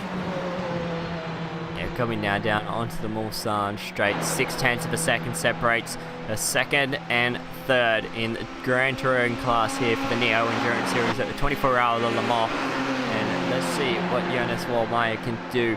Coming down the Mulsanne, both in Ferraris, no advantage for either of them now. It's just a matter of the draft and seeing if he could do anything with this draft down into the first chicane. He's going to brake a little bit later, try and close that gap up, which he's done so. So he's got the gap down. A little bit of a poor exit though out of the first chicane. All that time he made up, he ran it a little bit too wide, had to dab the brakes on to try and get the car to whoa up. And it just ran a little bit too wide, and he lost about a couple of car lengths, pulled him out the 410 of the second Lorenzo. Now he's going to have to try and think about maybe lining him up for the Mulsanne corner. It's not going to get him here into this second chicane, or maybe even Indianapolis later on in the lap. Yeah, he needs to start thinking about Mulsanne corner, and let's see where he goes lined up into the second corner. Good exit. He needs a good exit. That's where he needs to be focused on. The BRS Commander has a bad exit, so he might have the chance into most of the corner. He just needs to close out that gap and see if he's going to have the guts to go into it. He might not have to do it. He might have to do it on Indianapolis, though. It's going to be really close. Going to be very close now coming down into the Mulsanne. And can he get the job done? Nope. He's going to sit in behind for another lap. Now Indianapolis, he's going to line himself up as the leader. He's actually on pit lane, so we'll get to that after this, because I think this could be the move for P number 2 in the GT class. Here comes Jonas Wallmeyer in the Pure Racing Team GTE Blue Ferrari. He's going to look to the outside down, coming now into Indianapolis. Going to come through this kink, now into Indy, still side by side. Can he hold on the outside? He can. Joni Takinen rolls out, lets him through, and that's a good position gain from Jonas Wallmeyer. Applied the pressure, got the job done into Indianapolis, takes away P number 2. Yeah, just working on pace, working down a little bit of a pressure on Joni. Joni consciously knew that he cannot go toe-to-toe in Indianapolis. It's danger for both drivers. That would be race over for them. So consciously he backs out of the move, trying to defend, and lets the Pure Racing Team GTE Blue driver of Jonas Wallmeyer to pass. Now 71 is in second place in the GTE class. Whether he can pull away now from that Anderson Sport car, and as I say that, Joni Takinen very wide on entry into Porsche curves. He's lucky there's no grass there, because that could have been disaster for the championship leader. And he was pushing. You can't say he's not pushing, but that would have been a little bit of a heart in the mouth moment for the rest of the Anderson Sport team, seeing that car run out that wide. Especially there with the marbles out there, that could have been a little bit of disaster, but he was able to hold on to it. And while we were looking at that battle, the change for P number 2, Pure Racing Team, the leading car of Patrick Wolf, came down onto pit road, did a service. Now he's back out on the racetrack, just coming through the S's before he comes through Tetra Rouge before going down the Mulsanne. So rejoined back into P number 2, and we're going to see what he can do. And I'd say Thrustmaster Bavana will be pitting roughly before halfway as well. You still have 3 more laps into his stint, so roughly 2 more or 3 more laps into his stint. So it's just a matter of putting his car on the track and getting ready for a second stint. Might be on the tires though. If he hasn't changed it, he might change the next one. Remains to be seen.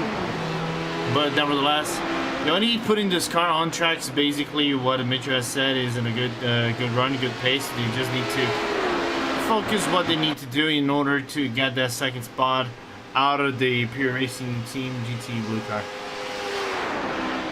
Yeah, as that battle continues down there, and Anderson Sport slowly dropping away in that battle as well. Pure Racing Team now just running by themselves out the racetrack. Thrustmaster and Mavano, they're just entering. Just trying to figure out where they are. They're just coming up to the Porsche curves now, and they're coming onto that straight. So we'll see what happens in terms of whether they're going to come down. I think they'll get another 2 more laps is usually the window for Thrustmaster and Mavano. They're actually coming up. I think that is the Team Chimera car. It is. Simon Trindle has done an amazing job to keep that car in 5th place. He's actually kept it on the lead lap as well. So a brilliant job there from Simon Trindle. Even though he's been on and off, but he's been there. He's been trying to keep this car in 5th place, which he's done a good job at. And he's just been sort of fluctuating from going a lap down to not. So he's done a good job. Whether he's going to come down, I don't think he will either. But Thrustmaster Mavano, he had a look, used a little bit more of that entrance road, and he's going to see him behind. But they're actually catching some 2 GTE cars. They're not in sequence, they're not on the same lap. is actually looking in pit lane. That is actually one of them. The cars that we were looking at before, the Warkiva kinetic racing car is on pit lane there, Lorenzo. So that little battle that he was having with MSP Phoenix Racing may resume because Phoenix Racing obviously hasn't stopped yet. They're out there, but once they pit, they may actually resume their battle. Yeah, they're going to resume their battle, most certainly. So it's just a matter of when you're going to resume that battle. It's going to be quite a fiery one because they've been at it back and forth. Some of the places on the field. It's going to be quite an interesting one to watch. It's always a good battle out there. And having a look, actually, the two Sim RC DE cars are in a little bit of a battle here. The 76 and the 77. They've actually got the gym race. It's always the gym racing car. We should, like Hugo, we should have just kept the camera on the gym racing car the entire time because he's got the battles around him. Even if he's not in it, he's still got the one around him as the two SimRC.de cars battle around as there is. Thank you, Hugo. We can now definitely see the gym racing team car right behind, and he's trying to work his way through. Obviously, these cars are on an alternate lap to that gym racing team Ford, but is he going to go down the inside? He had a look. I don't know why he'd be trying to apply the pressure to the, I think that is the Crimson car or the Iris car, one of them. They're both in the battle. I think Crimson's actually jumped Iris this lap around, so yeah, Crimson's moved himself up another position as down the inside. Looks like the Ford of gym racing team is going to get that one done, so that's going to let the two teammates battle, and whether they're going to battle, I don't think they will. I think they're just going to follow each other for the next couple of laps as we come close up to the 12-hour mark, Lorenzo, and then we're going to hand over to the not so fun people double who that'll be waiting in the wings. I can see they're in here, so they're already rubbing their hands, licking their lips. They're getting ready. They're getting ready to turn it, and Hugo just will want to go to bed because it's late over where Hugo is. Hugo, like you said before, the last hour, struggling to keep his eyes open, but I'm sure he'll be fine after this one. And I'd say, I don't know whether you're coming back for director here. You are for the end, so you're going to have a good sleep and then come back and finish it off with the cameras for Hugo. But 7 minutes left before the halfway mark, and right now we're waiting on Thrustmaster Movano to make that pit stop window. Frederick Evers right now out in front, 1 minute 11 seconds back to Patrick Wolf. So I think Patrick may have taken tyres looking at that gap, so this may actually be Thrustmaster Movano coming out in front. Whether they take tyres or not will be interesting to see, but they're coming around. This will be actually to complete lap 13 of their stint. So I suspect this will be a pit stop for Thrustmaster Movano, unless they're going to try and stretch it to 14 around the outside, the MSP Racing Phoenix Ford GT through the Porsche curves.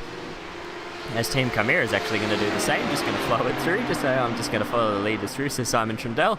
And let's see Thrustmaster Movano in the pit lane. So now, here it is. This is going to be, let's see whether Pure Racing Team can keep that lead that they had of roughly 6 seconds, or does Thrustmaster Movano work some magic in this pit stop, Lorenzo, to put themselves back in front?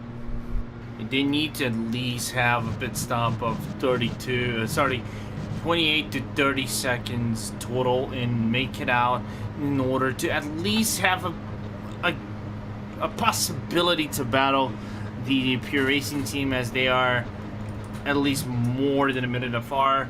As right now, Patrick Wolf is starting to do the Proshkers, and Frederick is heading down the pit lane doing his pit stop. Yeah, so Thrustmaster Frederick Evers in the box right now, waiting for what would be an eternity, knowing that that Pure Racing Team car is coming through these Porsche curves, knowing that if he can get out in front, that's just going to reignite this battle that was absolutely electric the last hour. Before that last hour mark was absolutely nuts that they were going side by side for multiple laps. But let's see, he's actually out, and that's a good gain. So definitely maybe a little bit of a different strategy for Pure Racing Team, and now it's all for Patrick Wolf to do. He's got a lot of work to do to try and close down this gap now back to Thrustmaster Movano. Not like he hasn't done it before, Lorenzo, but he's got to do it all over again. Yeah, like press the reboot button and do it all over again. It's a hustle, but someone's got to do it. and job is up to Patrick for him to do it.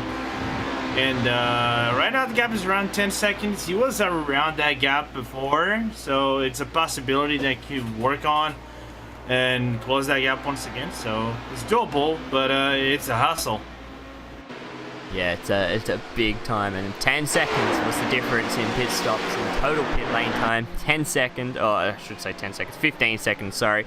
So that 5 seconds obviously gone that he had as a race lead. Now 10 seconds behind the Thrustmaster Movano Racing HPD that is now out in front. Frederick Evers still at the wheel of the 33 with Patrick Wolf running in P2. And while we do that, with 4 minutes left before the halfway mark, we may as well get ready to end this one here today. And just for us anyway, Lorenzo, any final words from you before we sort of send them through the running order, and then we'll get the two Muppets that are going to start Chaos Corner into the booth. But any final words from you, Lorenzo? I think this has been a cracking race up to the halfway mark. It's been a cracking race. I just have 3 remarks to do. Number 1, keep an eye on the Pure Racing team. The number 33 and the number 7, they're going to be on it all night long. It's going to be a really interesting one to watch. It remains to be seen if the 55 Hellscaville, the motorsports strategy is going to pay off. In the end, they still have halfway to go. And number 3, pray to little Jesus because of the 2 Muppets are coming out right now. We love them both. Yeah, it's going to be crazy from here on out. I don't know even Randy's had any sleep, and if he has, who knows.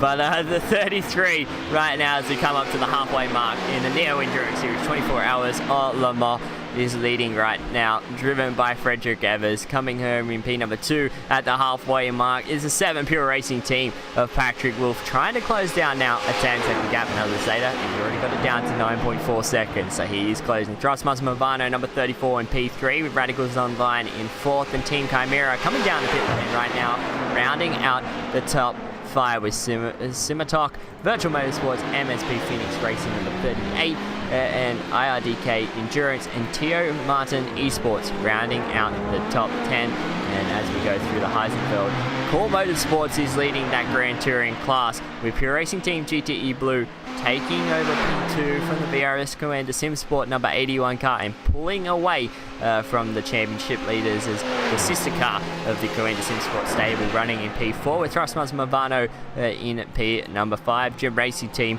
still holding on now to 6 with Pure Racing Team GTE Red in P number 7 with Torque Freak Racing rounding out the top 8.